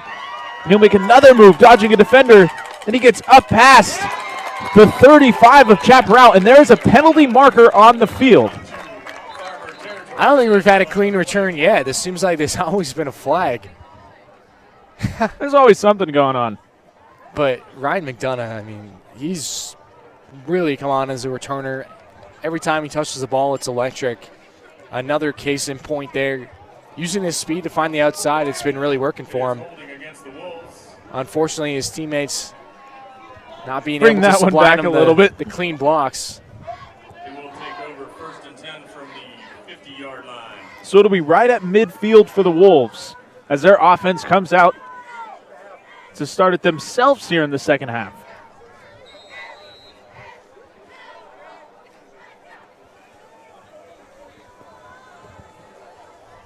Connor behind Garduno as Olsen makes his way across the line of scrimmage and immediately makes a great move in the backfield. And Connor's got the sideline. What looked like a play that should have been a loss of 5 turns into a gain of 20 for Desert Mountain. Wow, what a job there from Connor. Luke Lang, the middle linebacker for Chaparral, had him dead to rights. And he makes one little tube move to the outside, has some space and takes off. But you're absolutely right, Devin. I mean, that play was gone. There was nothing there. Yeah, and great Connor's move there. Able to just find some space.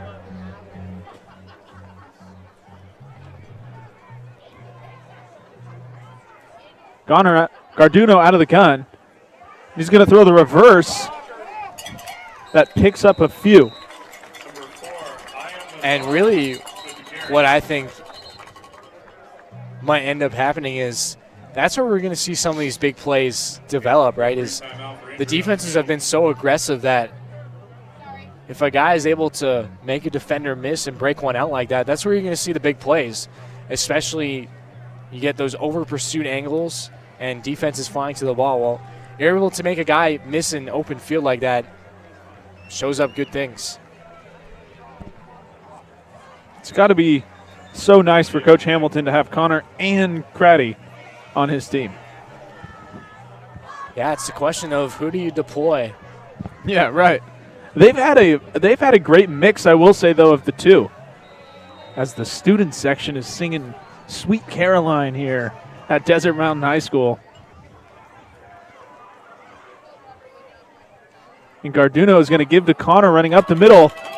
And he makes a move towards the sideline. Stiff arms a defender. And is still on his feet until he's pushed out of bounds around the 10-yard line. A penalty marker did come out there towards the end of the play. Penalty flag. Shocking. Man, but Connor giving the business to Chaparral defender with the stiff arm, and this is actually going to be a face mask. Wow. Desert Mountain catches a break. Looked like it was around where a holding call would come out, but face mask against the Firebirds. That sets Desert Mountain up inside the 10-yard line. I think that was the biggest hole of the night there for Connor. Oh, yeah. Made it to the second level. Nobody touched him, and then once again, making a guy miss, a stiff arm, finding some space, and now you're set up inside the 5. They're actually going to run a wildcat formation here with Connor as the quarterback, and he's going to take the direct snap and run up the middle, lower his shoulder, and he's fighting for the goal line. Did he get in? No, he didn't. They will mark him short at the 1-yard line. If I'm Coach Hamilton, remember, you got your quarterback, Grant Garduno. Already had that keeper. Why not maybe go back to the quarterback draw? Just try to go right up the middle. I love that play call from Coach Hamilton to just snap the ball to Connor and run up the middle. He almost got in. 6, yeah. Very close. And it looks like they're going to do it again with Connor behind center. This time he's going to make a move towards the outside, but the Firebirds waiting for him.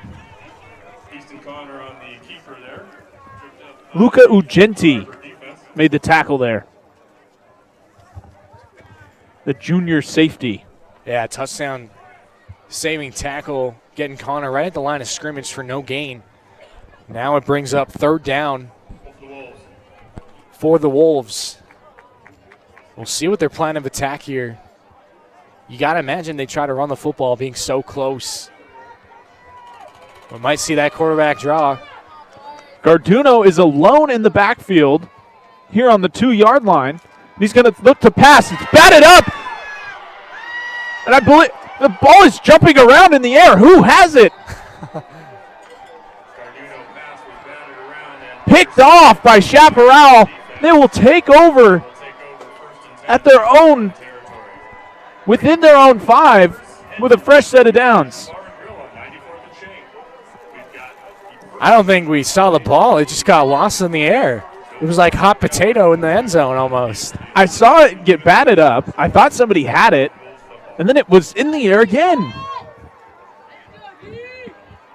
And, man, that is just a tough, tough break. If you're Desert Mountain, you're 5 yards away from scoring, and not only do you not end up with any points, but you turn the ball over. And those are the fundamentals that I'm sure Coach Hamilton is not very happy with, especially leaving some points on the board. And Trockey is just going to get rid of that one over the middle as he was throwing from inside his own end zone, which is where they started their possession to end the first half. Yeah, you have to give kudos to Chaparral getting that goal line stand. Really big time plays by the defense, stepping up in a tight ball game. Now your offense gets back on the field in a little bit of a hole, taking off at the same spot. See if they're able to move the sticks. Movement behind the line of scrimmage for the Firebirds, but they're going to give it up the middle to Wilson, who spins away from a few tacklers, but may have only gained one, if not staying at the line of scrimmage. And that's the risk, Devin, of throwing the football in the red zone. You always hear coaches say, in the red zone, windows get tighter, defenders play tighter, it's stickier coverage.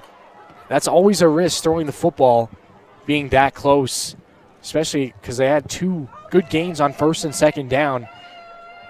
Would have maybe liked to run the ball again on third. I was shocked that they threw the ball. I thought it was going to be a run all the way.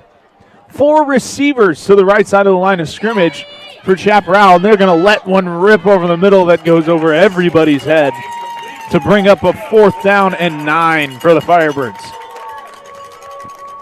Interesting formation going quads right.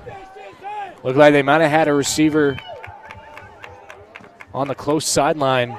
I've noticed that Coach Carroll actually, we've seen that quite a few times where you see the 4 wide receiver bunch set and then the fake screen pass. And then Trockey looking long. The lethal Ryan McDonough is back to receive another punt. And he'll catch it around midfield, make a move towards his own sideline, and he's got a few blockers. He's got some green grass, and he moves past the 30. And another great return from Ryan McDonough.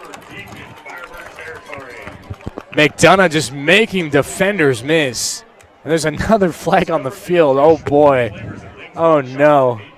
McDonough has to feel sick right now. All of his returns are getting called back. That one was a big one, a pickup of more than 20 after the catch, where he made a few defenders miss. Man, that is brutal. Got to hurt a little. So it'll back Desert Mountain up to the 49-yard line. That is the 49-yard line on the Chaparral side of the 50, however. So at least you're starting in enemy territory. Desert Mountain back onto the field after the red zone interception. Craddy motions behind Garduno, and they're going to give it to him up the middle. And Craddy makes a move at the line of scrimmage and picks up 12 for a first down. Nice gain on first down, and that will move the chains for a Wolves first down. Nice job there from the Wolves being able to pick up that first down. First one's always the toughest to get a drive going. And for Garduno and company, looking to bounce back after a tough red zone trip where they threw that interception. Now with the ball on the Chaparral 38-yard line. Garduno receives the snap out of the gun. He's going to keep it himself, makes a man miss in the backfield, and somehow picks up positive yards there. Escaped about 4 defenders in the backfield and scampered for 5. And those are the ones as a defender that keep you up at night. You have the quarterback in the backfield, not able to bring him down. He gets away. And just the individual effort from Garduno picking up yards on a play that looked like had no chance. Grant Garduno showing some athleticism here tonight. He has a couple big runs. The play to escape multiple defenders there, and it's 2nd and 6 for the Wolves. Connor coming in motion. He'll take the handoff. No, it's a fake. Garduno is going to keep it once again, and he'll gain 3 to make it 3rd and manageable. Well, this is shaping up to be another defensive half. So we're approaching 6 minutes left here in the third quarter. Score has remained the same. No scores to this point in this second half. Desert Mountain, though, they threw the pick in the red zone, but now they're knocking on the door of the red zone once again. As we see some pre-snap movement here from the Wolves, they're going to give it to Connor on 3rd and short, and it doesn't look like he got there to bring up 4th down. Now it's decision time for Coach Hamilton. I'd keep the offense out there. I would tend to agree with you there, Devin. It's only 4th and short, 4th and a yard. See if we see maybe a quarterback sneak from Garduno or a quick fullback draw right up the middle.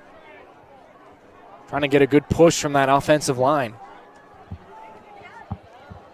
Yeah, I would not be shocked if we saw another keeper from Garduno here on 4th down and 2. Very pivotal point in the game. We'll see if Chaparral is able to hold on for another defensive stand. Chaparral has 6 defensive linemen on the line of scrimmage. Garduno gets it off, and it's caught. Hasenjager held onto it as he was falling down to move the chains.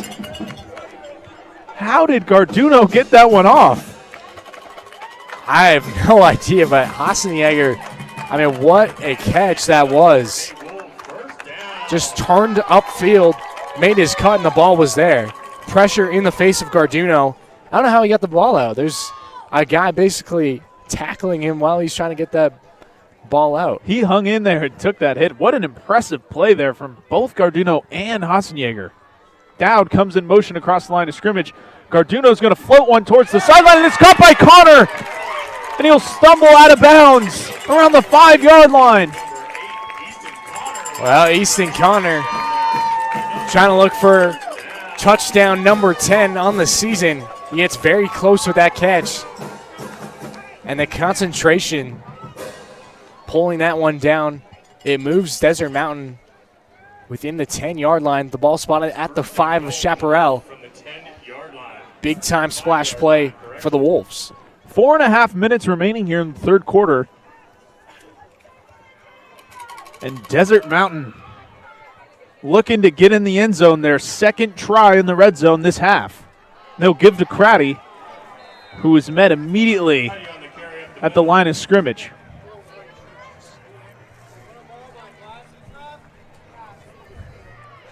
Man, you really got to feel if you're Desert Mountain trying to score a touchdown to walk away with some points. You cannot end this drive without scoring. Now this is back-to-back trips in the red zone.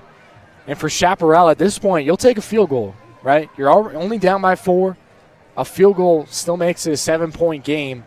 Defense trying to hold tight while Desert Mountain punches it in. We're going to get a timeout pre-snap here by Chaparral.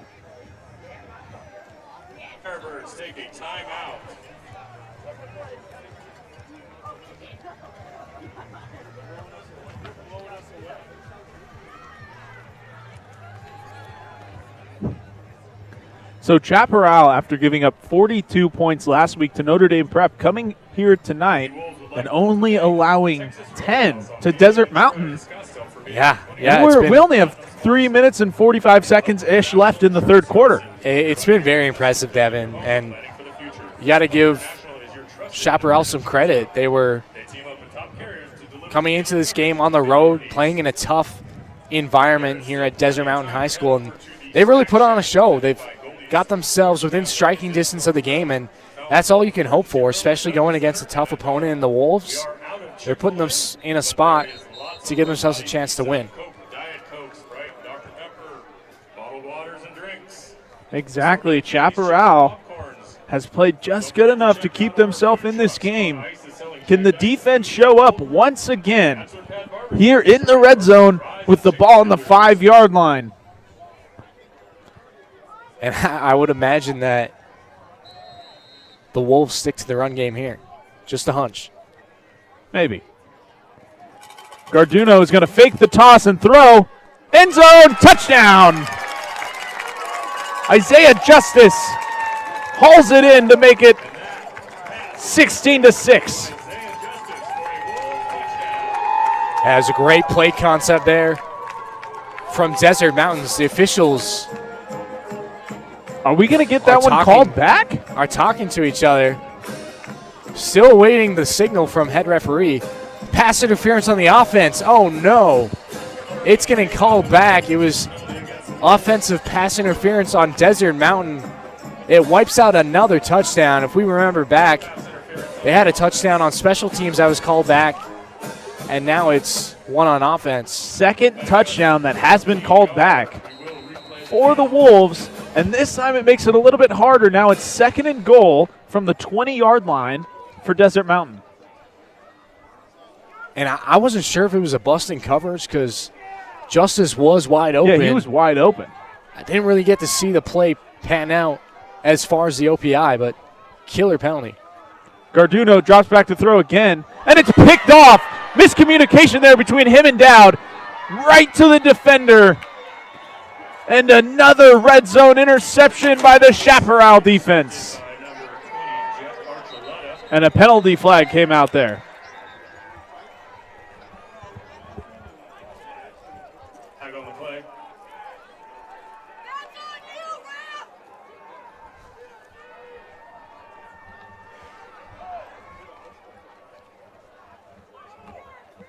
Looks like it's unsportsmanlike conduct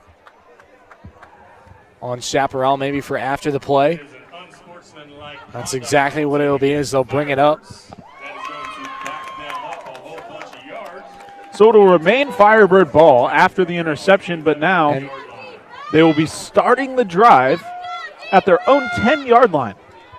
So for the third time out of the last 4 possessions, they're starting at the 10 or within the 10. That's just a sway of emotion right there, momentum.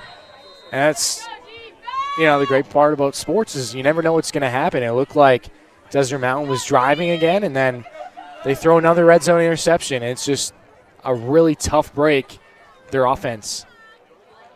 Wilson's going to take the carry to the right side of the line of scrimmage and pick up just a few. Yeah, on that interception, it looked like Dowd was breaking to the outside.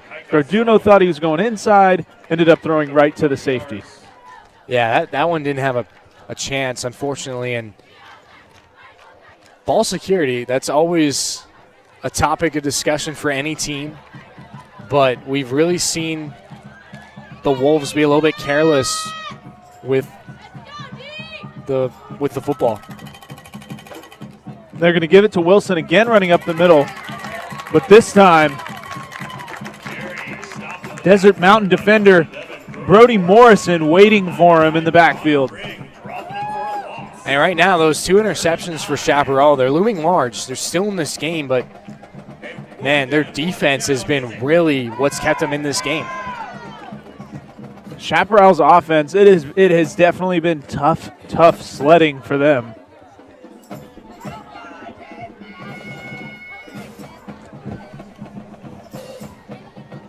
Trockey operating out of the gun. He'll take the snap and drop the pass. He's looking sideline.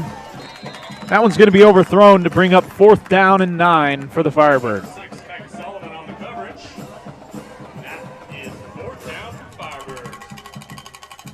So we'll see another punt here from Chaparral's offense. And the always electric Ryan McDonough back to receive the punt.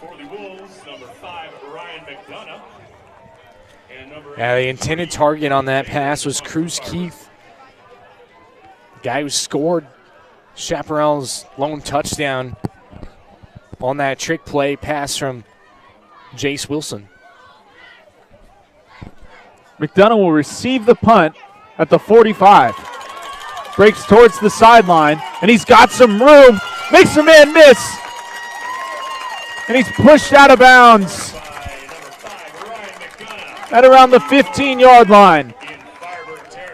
So here we go. Third straight possession already in the red zone now for Desert Mountain. You got to think that if McDonough's returns haven't been called back, he'd probably be over 100 yards in returns right now. Oh, definitely. And so just supplying his offense with a chance to put up some more points as they're already within the red zone once again. Third straight drive inside the 20. Garduno is going to send a man in motion, moving left across the line of scrimmage. He'll take the snap and he'll give to Craddy, who is dumped in the backfield for a loss of 5. I think we're starting to feel the home crowd grow a little bit restless here as their offense has been sputtering, trying to put up points. You know, I'm feeling that myself. We are actually on the home side, in the home stands here, so we can feel it. This has been one of the quietest times of the whole game right now. Feel a sense of urgency needed right now for Desert Mountain. 2nd and 17 from the 27 for the Wolves. He's going to hand it off to Connor, who's met in the backfield once again. Back-to-back plays where Chaparral stops the run.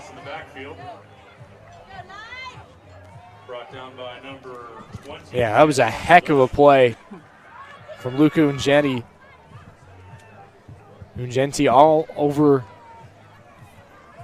Connor on that run, and it's a potential big-time tackle as Connor breaks that tackle, is able to go along the sideline. Who knows if he scores, but... And we've seen Connor do that before many times tonight. Oh, definitely. That stiff arm has been lethal. Wasn't there, though. Now 3rd down and 20 from the 30-yard line for Desert Mountain. Garduno takes the snap, and he's looking to throw. He's forced to step up and just throw it away there as he was under heavy pressure from the Chaparral defensive line. It'll be 4th down now for Desert Mountain. And they'll trot out what looks to be the field goal unit. And the field goal unit is making its way out to the Cohen Bradley. This is going to be a 40-yarder, 42, around there. Yeah. From where he's kicking it, too, from what looks to be the 36-yard line, it's like a 46-yard field goal. This will be big time if he's able to cash in.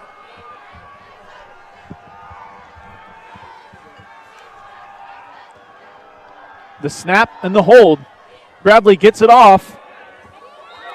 And it's good. What a kick from Cohen Bradley. Ice in the veins from Bradley. From way downtown as the Wolves go up 13-6. Cohen Bradley, he's kind of a smaller kid. He's only 5'9", 150 pounds. But he's got a boot. I mean, sheesh, that probably would have been good from close to 47, 48. Still a couple more yards on it. He could have hit that from 50, I think. Yeah. Still a 7-point ball game, though, for Chaparral. That's huge now. Now you're up a touchdown. Chaparral still has a chance, but big-time points there from Desert Mountain trying to put something on the board. With 3 red zone trips, only 3 points, though. Yeah, here in the third quarter alone, 3 red zone trips, 2 turnovers, and have only walked away with 3 points. Chaparral's defense has shown up huge. Jace Wilson is back to return the kick for Chaparral. And he'll catch it from within his own 5. Stumbles a little bit at the 5, but will still bring it out, make a move towards the middle of the field, and is brought down at around the 15-yard line. So that's where the Firebirds will take over.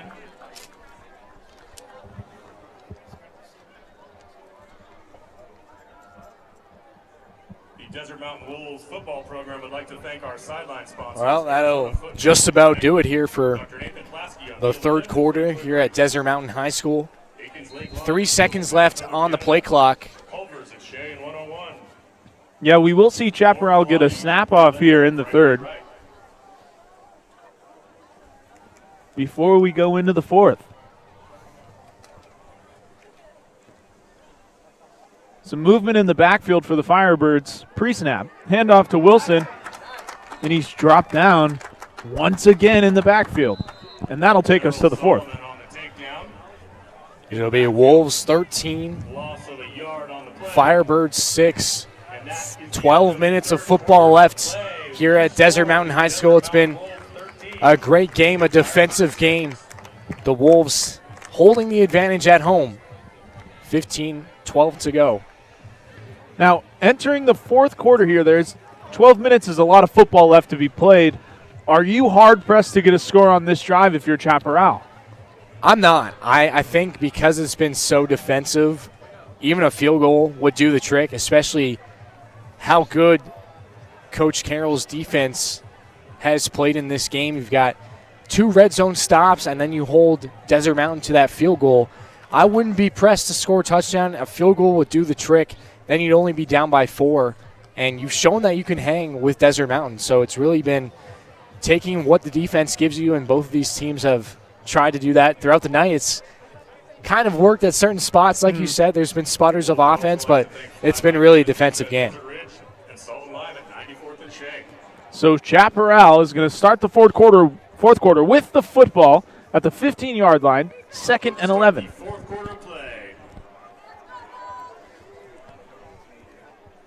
Trockey and Wilson in the backfield.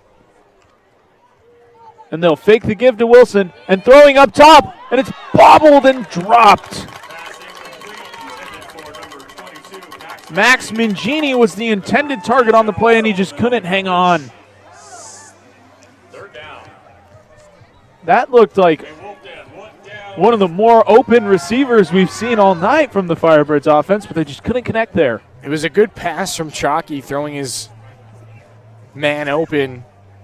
Mangini not able to haul it in, but that was a heck of a pass. It was right where it needed to be, on the back shoulder of where the defender was. And we've seen that a couple times, just not able to make the play. And the Firebirds are looking to throw it again. He's got a man wide open over the middle, but he stumbles there to the 20, which will make it 4th down. Yeah, O'Shaughnessy, we got a little bit too excited with all the green grass in front of him. Turf Monster took him out. I don't think that Chaparral has gotten a first down in the second half here, so that could have been the first one that we've seen all night. But O'Shaughnessy falling before the sticks. And McDonough comes on to return another punt for the Wolves. Yeah, I think the message on special teams has to be, guys, don't take penalties. Just let the return play out. McDonough's going to catch it back behind his 50. Running up the middle, and he's got some room. He'll stumble forward past the 20 to put the Wolves back in the red zone once again. And Ryan McDonough gets a hand from the home crowd. His explosiveness in the return game, a big reason why his team has started these drives close to the red zone, Devin. And again, man, we just saw another electric return. His speed and able to make those cuts, what makes him so explosive. I want to say McDonough leads all players in total yardage tonight just because of the punt returns. They'll give it up the middle. That is a new running back in the game for Desert Mountain. That is number 4, Ayam Mizan. But he won't get anywhere. And that'll bring up 2nd and 14 for the Wolves. 10.5 minutes left here in the fourth. So we're starting to sense the concentration and urgency wrap up for both of these teams. Chaparral looking for another stand. Garduno out of the gun is going to fake the give and roll left. Under heavy pressure, he escapes too somehow. Still on his feet, he's going to try to run with it. And I don't think he got back to the line of scrimmage there. But once again, Grant Garduno showing off the athleticism with multiple defenders in his grill. Yeah, you call that a win offensively. Those plays where it looks like it's going to get busted up in the backfield and you're able to just get it back to the line of scrimmage, you call that a win. Yeah. It might not be positive as far as the yardage goes, but it sure feels like that because you take away a potential negative play from the defense. And as we just saw, last possession for the Wolves, they are in field goal range for Cohen Bradley, so they can still walk away with points here at the end of this possession, but it is 3rd and 13 for Desert Mountain. Trips to the left side of the line of scrimmage. They just get that ball off before the play clock expired. And the ref gets ran over there over the middle on the incompletion. Yeah, it looked like the ref was almost in a linebacker stance. Yeah. Lurking around the middle of the field. Trying to join in on the tackle. And that just reminds us, officiating is dangerous. We're going to get a timeout to make sure everyone is okay. Yeah, we have an injured Chaparral player towards the end zone. I thought we were checking on the official. I'm not going to lie. He took that hit. Yeah, he did. It looked like he got almost tangled up and didn't really have a chance to get out. But it's 4th down. We'll see how Desert Mountain chooses to attack. It looks like they're going to bring out the field goal unit again and try to go for a long kick. Actually, I guess they're leaving their offense on the field. It's only 4th and 3, what it looks like. I think you're looking at the wrong stick. It's 4th and 13. Yeah, 4th and 13, yeah. So they are bringing the field goal unit on. And we've already seen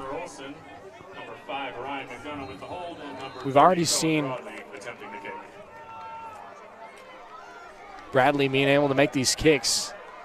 He's looked really sharp tonight in the special teams department. This one from just shy of 30. And a flag came out before the snap. There was a penalty on the play. And might I add, Bradley drilled that.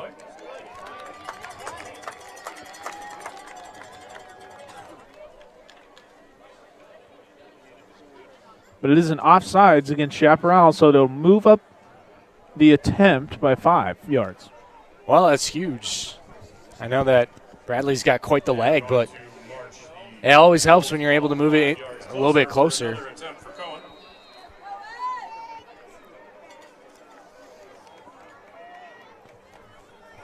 So attempt number 2 on this possession for Bradley.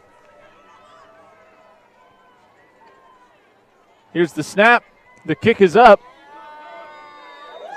And there was never a doubt. And it's good. Well, now that really gives the Wolves some breathing room. They're up by 10. And there's just under 9 minutes to go. But you're up by 10. Your defense has been playing lights out. We've been talking about the struggles of Chaparral's offense really not being able to gain any yardage or convert on 3rd downs. And you have to feel like you're in a good spot if you're head coach Conrad Hamilton. Yeah, Desert Mountain defensively has been playing so good. It almost feels like that Cohen Bradley field goal just iced it because they have been absolutely shutting down Chaparral's offense. Now, somebody knock on wood because I don't want to jinx it for Desert Mountain and Coach Hamilton. Well, but we only have plastic over here. The Wolves are doomed.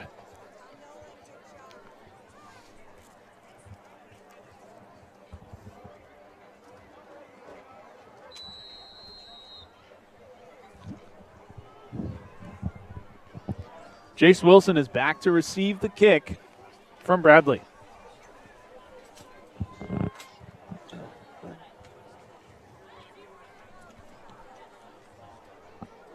And that'll go over Wilson's head into the end zone, which is a touchback.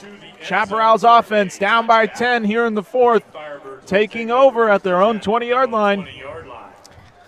What do we see from Chaparral's offense here that can really get them going? Because I don't even think they have gotten a first down in this half here. It's been a real struggle, Devin, and honestly, this is one of those drives. It's a gotta-have drive right now for Chaparral. You hear coaches preach about those kind of things as we, head towards the end of games, but this is a gotta-have drive for Chaparral. You've got to find a way to get some points and get yourself back in the game. Trockey throwing towards the sideline.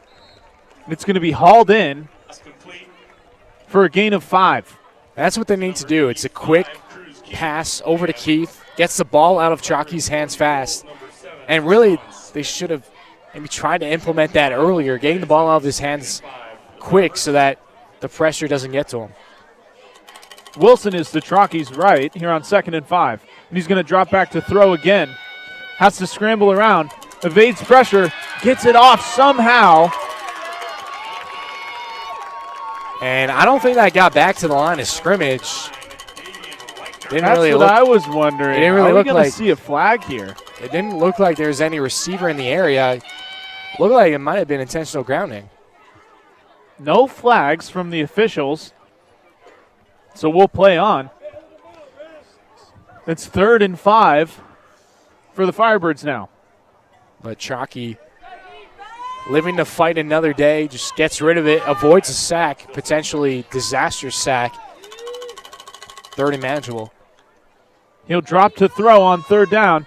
Rifles one over the middle, and it's hauled in, and a flag came in there at the end of the play. After Ryan O'Shaughnessy made the catch,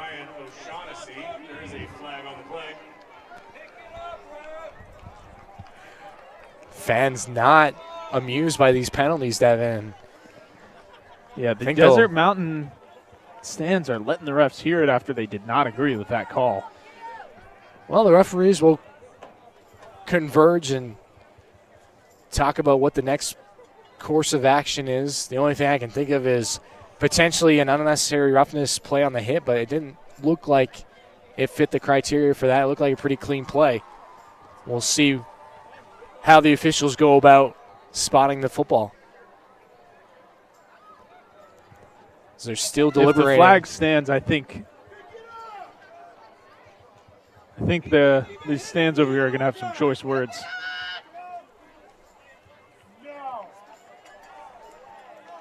And it is a personal foul targeting against Desert Mountain. And here come the boos. There are 2 personal fouls against the Wolves on that play. One of them will be accepted. Wow, 2 personal fouls on the Wolves on one play. So this is the most yardage we've seen Chaparral's offense gain via penalty in this entire second half. Yeah, 1 big penalty, and now they're already at midfield, which was a 3rd down and 5. Although they did complete the pass, but that gives them 15 extra yards. Trockey is in the gun, and he's going to drop the pass. He's going to throw out short after a gain of about 8. Pass complete to number 222, Max Mangini. Mangini on the reception. By number 6, Kaika Solomon, and number 15. And here comes the Chaparral offense with some life. 2nd and 3 for the Firebirds from the Wolves' 43-yard line.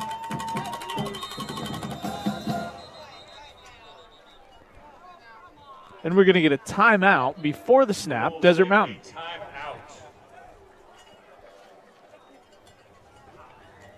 Yeah, it looked like defensive back Keika Solomon was a little bit shaken up on that play for Desert Mountain.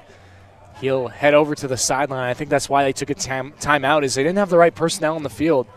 You can see Solomon still grimacing with pain on the sidelines, trying to get it worked out by the trainer.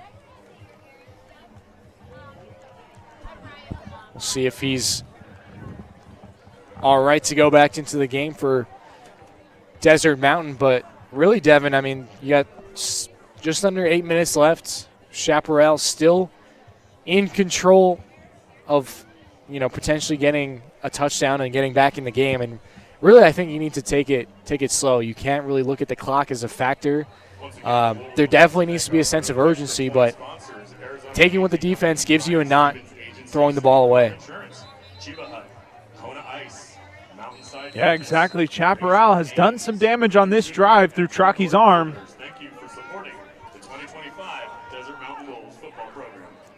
And for the first time in what's felt like forever, the Firebirds offense and a penalty flag is thrown after the Firebirds break the huddle.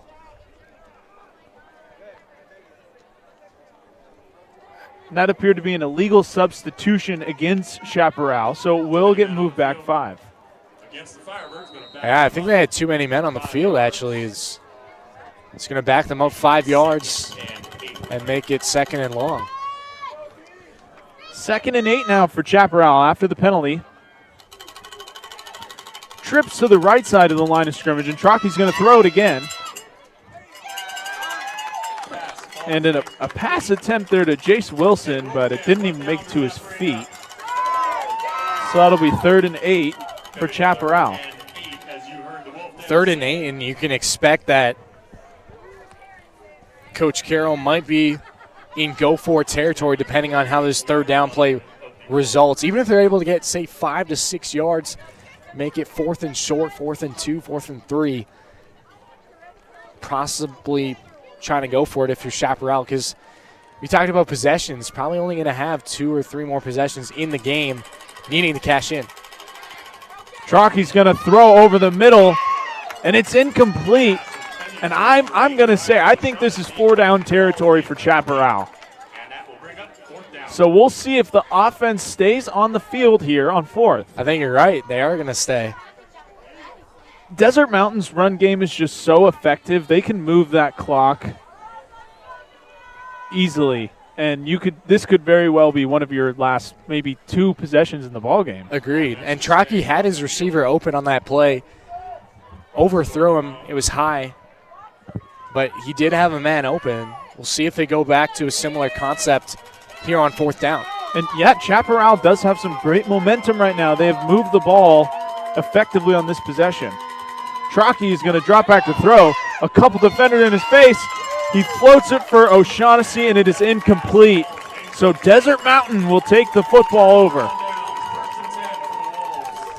Man, if Trocky could have put that one more on the inside, Shaughnessy turned initially to the inside on that post route, but the ball was thrown more for the corner of the outside, not able to connect. Huge miscue there for Chaparral.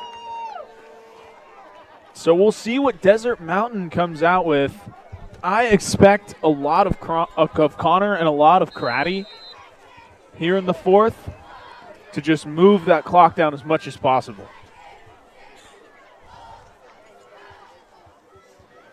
They're going to give it to Craddy up the middle, and Chaparral's defense just shows up once again in the Desert Mountain backfield for a loss of 3. And Luke Lang has been living inside the Desert Mountain backfield. He's already set up shop a couple times. I think he's pitching himself. Yeah, cooked himself some meals, and he is feasting back there. And it's to be expected, like just what you were saying. Expect a lot of that ground game with Connor and Craddy, and then Lang makes a great play in the backfield. Despite the loss, the good thing for Desert Mountain is that the clock is still moving. And they'll give it again to Craddy up the middle. And he'll get nowhere. Looks like it's a fumble. Chaparral saying that they have the ball. And it is the Firebird ball. And it's Chaparral football. Another costly turnover for Desert Mountain here in the second half. It's a 3rd turnover of the game for the Wolves. Remember, they got stopped twice in the red zone, 2 picks, and now they cough it up once again, a fumble and a costly one.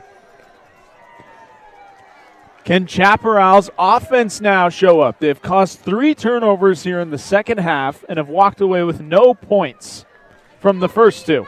Well, what more can the defense do? I think there's only so much they can have do. to score. I think they're maxed out.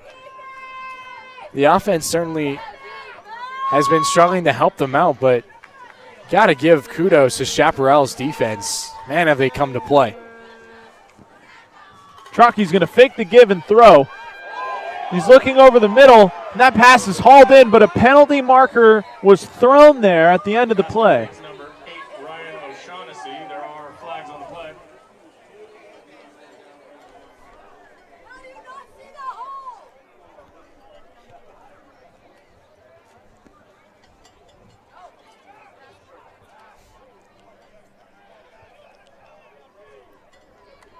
And the penalty will go against the An eligible man downfield for the Firebirds is going to move them back. So we will play first down, but now it'll be from 15 out instead of 10. Well, now we're playing in between the 40s. Yeah, no, we haven't seen much outside of that. It's that sweet spot right in the midfield line. Chaparral, they have a freshman starting at quarterback, and they have not turned the ball over once tonight, which has been very impressive. Yeah, no, I agree. They've looked really clean. Haven't quite had the sustained drives, but so we're going to get it blown down once again. It'll be timeout. Desert Mountain, they don't want to stop the ball. So we'll see a little stoppage for that. Chaparral talks over their first down plans, first down and long here at midfield. Approaching the halfway point here in the fourth quarter as Chaparral trails Desert Mountain 16-6. And this is one of those times in the game, Devin, where I really do feel like for Chaparral they have to come out with a touchdown. You've had chances. Your defense has been balling. Now your offense needs to go through and find pay dirt. You need to be able to get a touchdown, bring this game to within a field goal, and ask your defense to try to get one more stop. And if Chaparral, if they walk down and score and get a 2-point conversion, they can actually win the ball game with a stop and a field goal. That is very true. They might. You never know. The road team, that is the tendency to go for 2. Trocky is going to drop back to throw, and he's going to have to roll out of the pocket. Am I missing something? Because that has to be intentional grounding. The ref is going to say that the pass made it back to the line of scrimmage.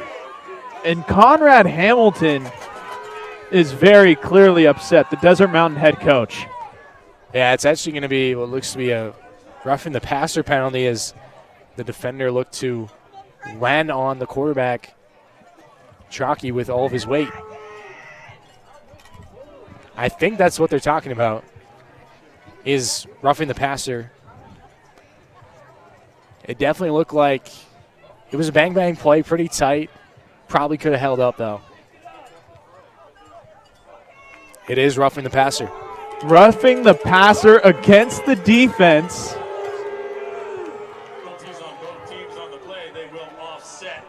Wow, so there's actually a penalty on. They also did call the intentional grounding against Chaparral. So those penalties do offset. And we will replay the down. I clearly thought that was intentional grounding. Oh, for sure. The first time we got it wrong up here, according to the officials. That time there was no way that we got that one wrong. No. Despite looking a little shaken up, Trocky stays in the game at quarterback. Wilson is going to be to his right as he operates out of the gun. He'll drop to throw, rolling right, and he just kind of throws that one in the air as he was under heavy duress, and it is incomplete. Looked like a wail and a prayer there from Chalky, not connecting with any receiver. These guys not having a chance. And you're going to see Desert Mountain really start to amp up that pressure with that defensive line. That's exactly what I was going to say. Desert Mountain is really bringing the house right now. The defensive line is getting after Trocky and making his life pretty miserable at the moment. I think they know that it's most likely going to be passing downs going forward so their pass rushers can kind of pin their ears back and go for the quarterback. Motion into empty set for Chaparral, and they're going to throw the screen pass to Wilson. But Trocchi and Wilson can't hook up there to bring up third. Interesting play call. I mean, the screen has been something that's been very hot and cold tonight. But we'll see what Chaparral has now on third down. Just, it really seems like they haven't connected on the screen passes, though. Yeah. Like, whether it's been to the left or to the right, outside, inside, it just hasn't really been functioning quite right tonight. And if they have connected, General Solomon and Ryan McDonough have been there to shut it down immediately. At 3rd and 15 here, I'd like to think that Chaparral has no choice but to launch it downfield. Trocchi's going to take the drop, and he's looking, and that ball's going to be dropped, very nearly intercepted, but there's a penalty marker down around where the pass action was. Looks like there's going to be pass interference on somebody. That'll be holding. On the defense. Holding on the defense. Wow. Is a holding penalty against the Wolves.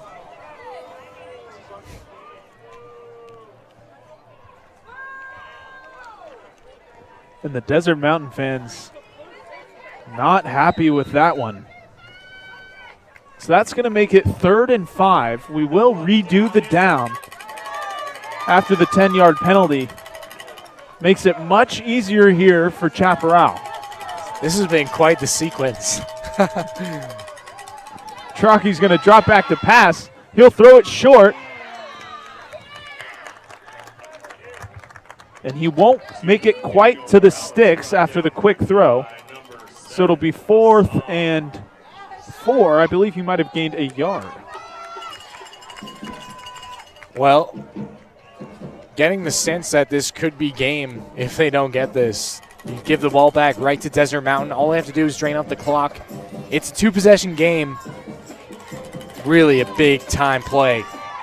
Less than 5 minutes remain here in the 4th quarter. 4th and 4 for Chaparral. Trocchi's going to drop back to throw, and it's batted away by Ryan McDonough, the Georgetown commit, with an amazing play on 4th down.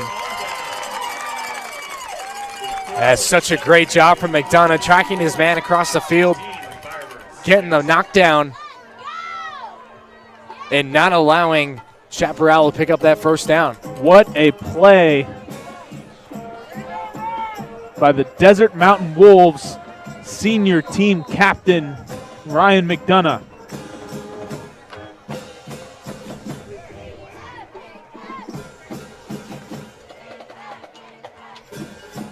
And Garduno's going to fake the give and keep it himself, and he'll take it up the middle.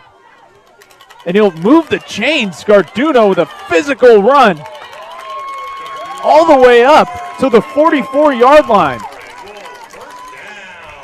It looked like the entire defensive line was in his lap. You had 2 D linemen on the ground. Garduno able to pick it up, sees the open field in front of him, and takes off for a 20-yard scamper.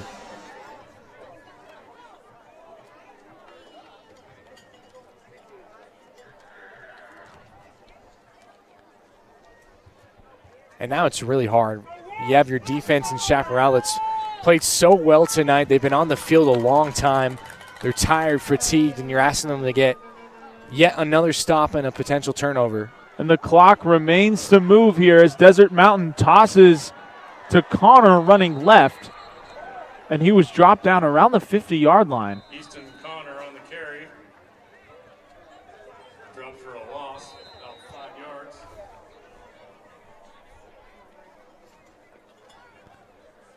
.342 on the clock for Desert Mountain, looking to ice this game up by 10.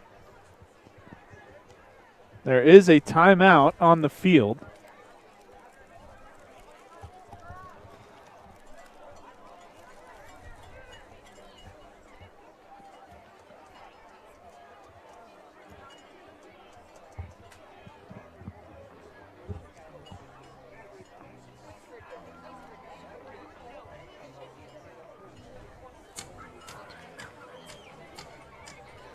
Well, what would you draw up defensively now, Devin, if you're Chaparral? Would you try to send the house and leave your secondary more exposed? I think there's no other choice because you, in a way, I don't know if this is going to sound right at all, but in a way, you can afford something that exploits your secondary and maybe taking a chance on Desert Mountain throwing the football, but you can't afford Desert Mountain to just run it down your throat and continue to keep the clock moving. Yeah. If I'm Chaparral, I'm sending 7, sending 8 for the rest of their possession. I agree. I think it's down to crunch time. Have to get after the quarterback. And Garduno is going to throw it long, and he had a man, but he could not hook up with him. I think Grant Garduno heard me. He's like, all right, leave your secondary vulnerable. Yeah, take advantage of it. Heard what you were saying. Kai Chen, as open as you can get in football, and man, that really would have been the knockout punch for Desert Mountain. Yeah, see, though, that's what I'm saying. If you force him to throw it, incompletion stops the clock. Now you got 3rd and 16. Chaparral could very well get the ball back here. Garduno is in the empty set in the backfield by himself. He's going to fake the give to Connor and keep it himself. And he's got a first down. Grant Garduno making plays with his legs once again. And for Chaparral, the wind just gets taken out of the sail. A 3rd and long quarterback run to pick up the first down. Incredible effort. And that's the same play we've seen from Garduno time and time again. And it's worked. It's really worked up the middle. There hasn't been a lot of traffic. And by the time a defender gets him, it's taken 2, 3, 4 guys to bring him down. And, I mean, I don't blame Chaparral for keying on Connor or Craddy, whoever it is he's faking the give to, but when it happens a few times, you have to start paying attention to Grant Garduno. And they're once again going to fake to Connor and throw over the middle, and that pass is caught for a first down within the 15-yard line as Desert Mountain will set up in the red zone. Yeah, now they're in the driver's seat. You get the ball in the red zone again. Trying to just run out the last 2 minutes and 42 seconds of this game and pick up the win. And Chaparral is forced to use their final timeout. So no timeouts remaining for Chaparral Firebirds as Desert Mountain has the football at the 13-yard line. Yeah, I mean, this is a must-have stop for Chaparral if they want to have any chance to come back because, of course, if the Wolves score a touchdown and get the extra point, it's now a 17-point game. That's 3 possessions, very much out of reach. But if they do hold them to a field goal, there's still a chance. Still have a little bit of time. Maybe you get a big return, big play, and all of a sudden then you just need the onside kick. So, you never know. Things have happened. But this is a huge moment in the game right here. If Desert Mountain can get on the board with a touchdown, then that could put this one away. But if Chaparral can make another huge defensive red zone play, as they have so many times tonight. And Garduno's going to keep it himself again, and he'll just pick up a few before being brought down. Pick up a couple yards on the play. It's going to be 2nd down for the Wolves.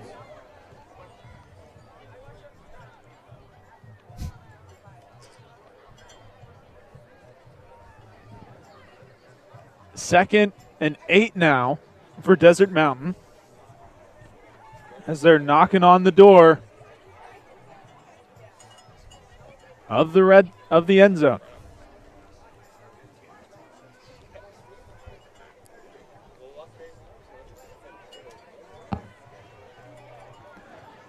Garduno in the gun. We get some pre-snap movement here from the Wolves. Connor comes behind him. And they're going to give it to Connor running up the middle. And he'll get inside the 10-yard line after picking up 4. Yeah, I think the game is all but ice just because of the clock situation. No timeouts remaining yeah, like for you said, Chaparral. no timeouts left. The clock is going to continue to tick down. I do think because of the play clock that Desert Mountain is at least going to have to pick up a first down here to really put it on ice. But if I'm Conrad Hamilton, I'm playing the guys from across town, I might want to score here. Yeah, try to add some more points, maybe help the point differential. Yeah, good. Garduno's in the gun. There's now 4 receivers to the right side of the line of scrimmage, and Garduno's just going to keep it himself. And it looks like Desert Mountain will elect to just run the clock down, but that'll bring up 4th down. Picks up a couple more yards, but it is going to be 4th down for the Wolves.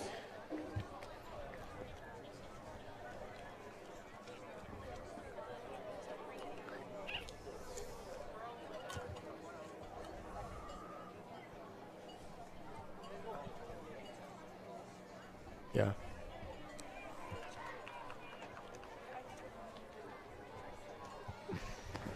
.33 seconds remaining here in the 4th quarter.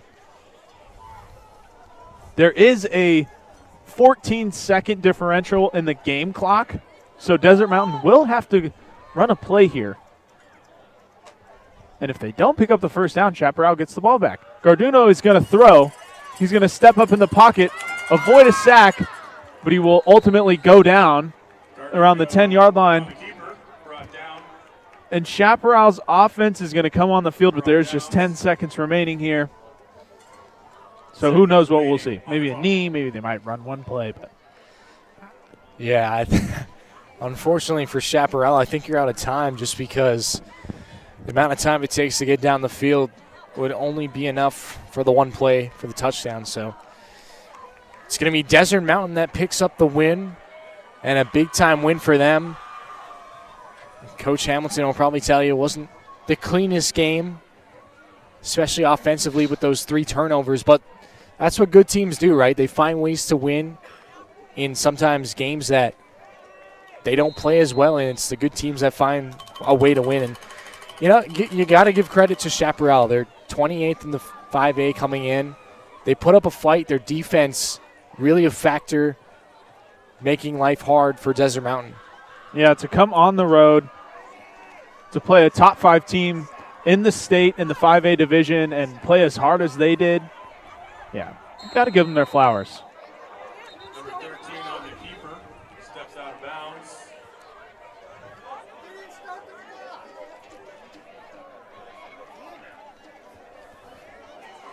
Seems like we had a clock malfunction there, so the clock was not running.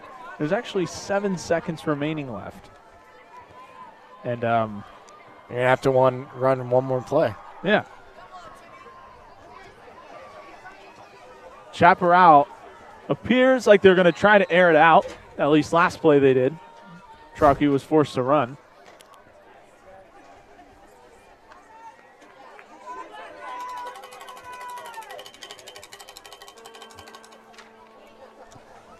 Second and 5 for the Firebirds with 7 seconds remaining in the ballgame. And we can only assume this will be the last play of the game.